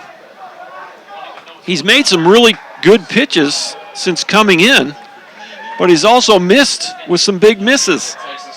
3 balls, no strikes. And tell you what, if he walks Broadway, Trahan would have a chance to win it with a home run. 3-0 pitch. High, ball 4. Not close on those last 2 pitches. And a run comes home. It's 12-9. And can you believe Trahan at the plate with the bases loaded and a chance to win the ball game with a home run? And they're going to go to the bullpen. We'll let you know who the new Cougar pitcher is. We got high drama here at Mike Carter. Little Mike Carter magic brewing. 12-9. Bases loaded, nobody out in the bottom of the 7th. It's a 7 game. Stay tuned. Back in a minute.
All right, the new pitcher is Colton Getchman, right-handed freshman.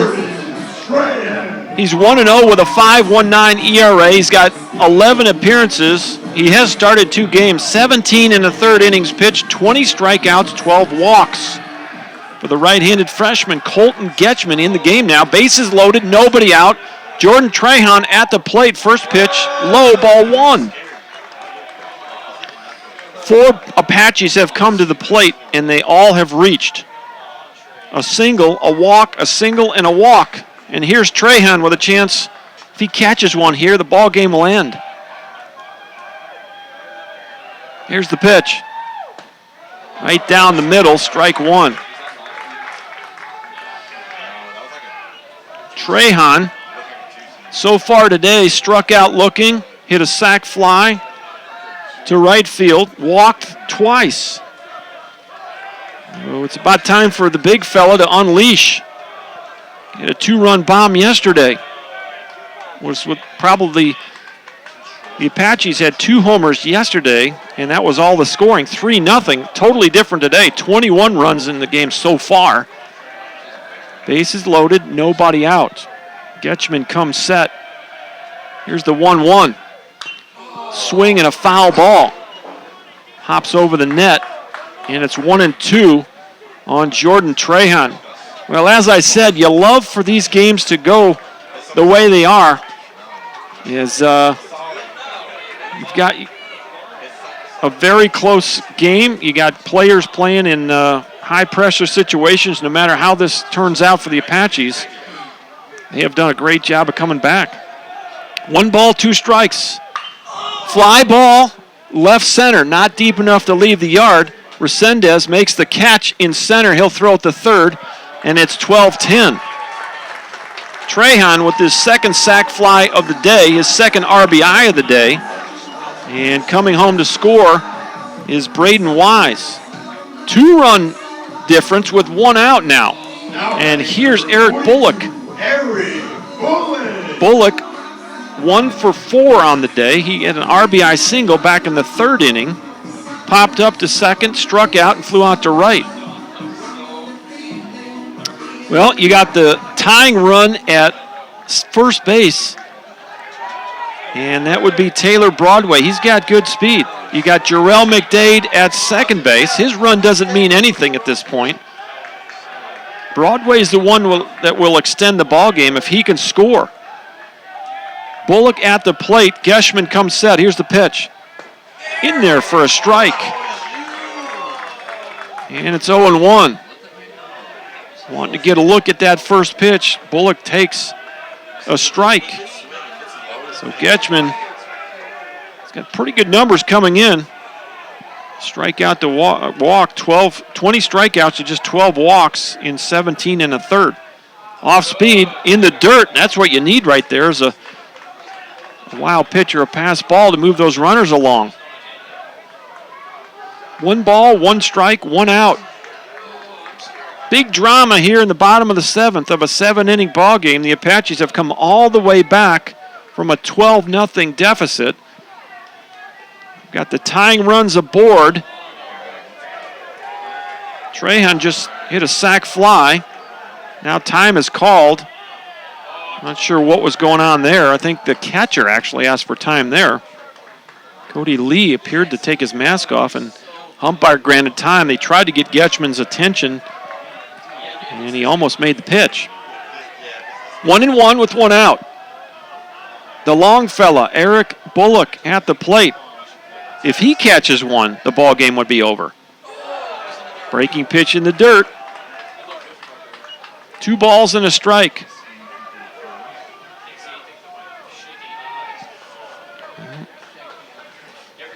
Don't think you're going to do anything fancy on the bases here.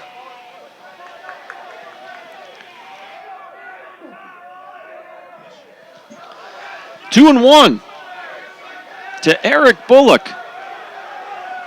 Colton Getchman on the mound.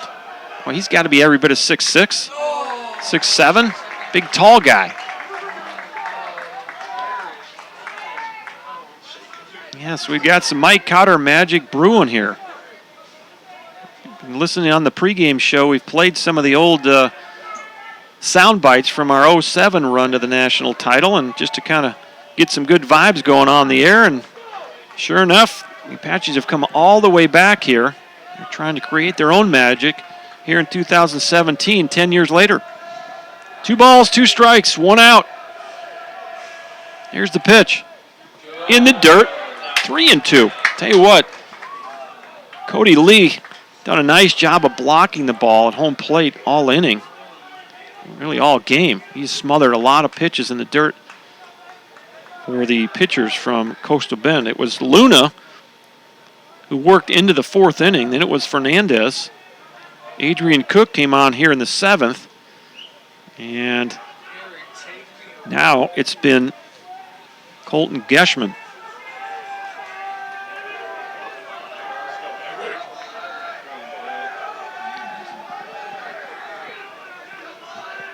Three-two, 1 out. First and second for the Apaches. They're down 2 runs. Eric Bullock at the plate. Here's the pitch. Line to the third and throw. Oh, into right. McDavid third. Goes Broadway to second. Second is not in time. So, man, what a turn of events there. Bullock hit an absolute rocket at Marcel Carter. He caught the ball, had a chance to double off McDade at second, and the ball got away from Anchondo, went into right field. And the runners were able to move up into scoring position with 2 outs. And now here you go.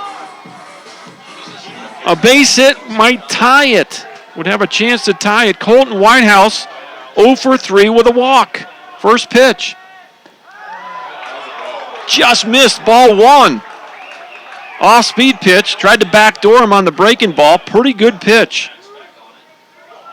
And I think Cody Lee is telling his pitcher that was on him. I don't think he caught it well. Looked like a pretty good pitch.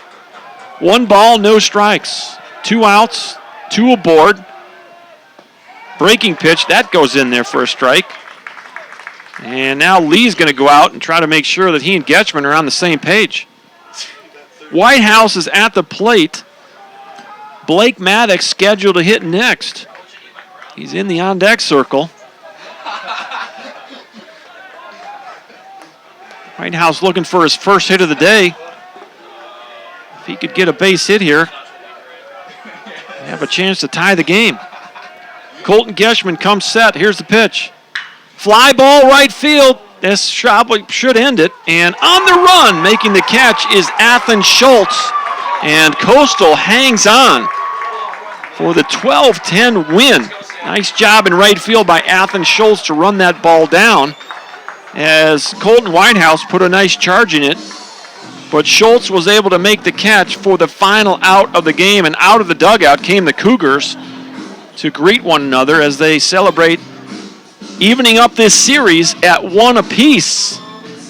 Well, all those runs back in the first and second inning barely held up, and you kind of knew as the Apaches start scoring runs in the 3rd, 4th, and 5th that we were in for an exciting finish, and sure enough, the Apaches make a gallant effort but end up coming up short on game 1 of the doubleheader. So let's go through this one and wrap it up quickly. We'll cut you loose after we can wrap this one up. Your final line score, the Cougars 12 runs on 12 hits. They commit 2 errors. The Apaches score 10 runs on 11 hits, and they commit 1 error. On the box score side of things, lots to talk about here offensively. Resendez Jr. in the leadoff spot, 3 for 5. He scores a run and he has 2 RBIs.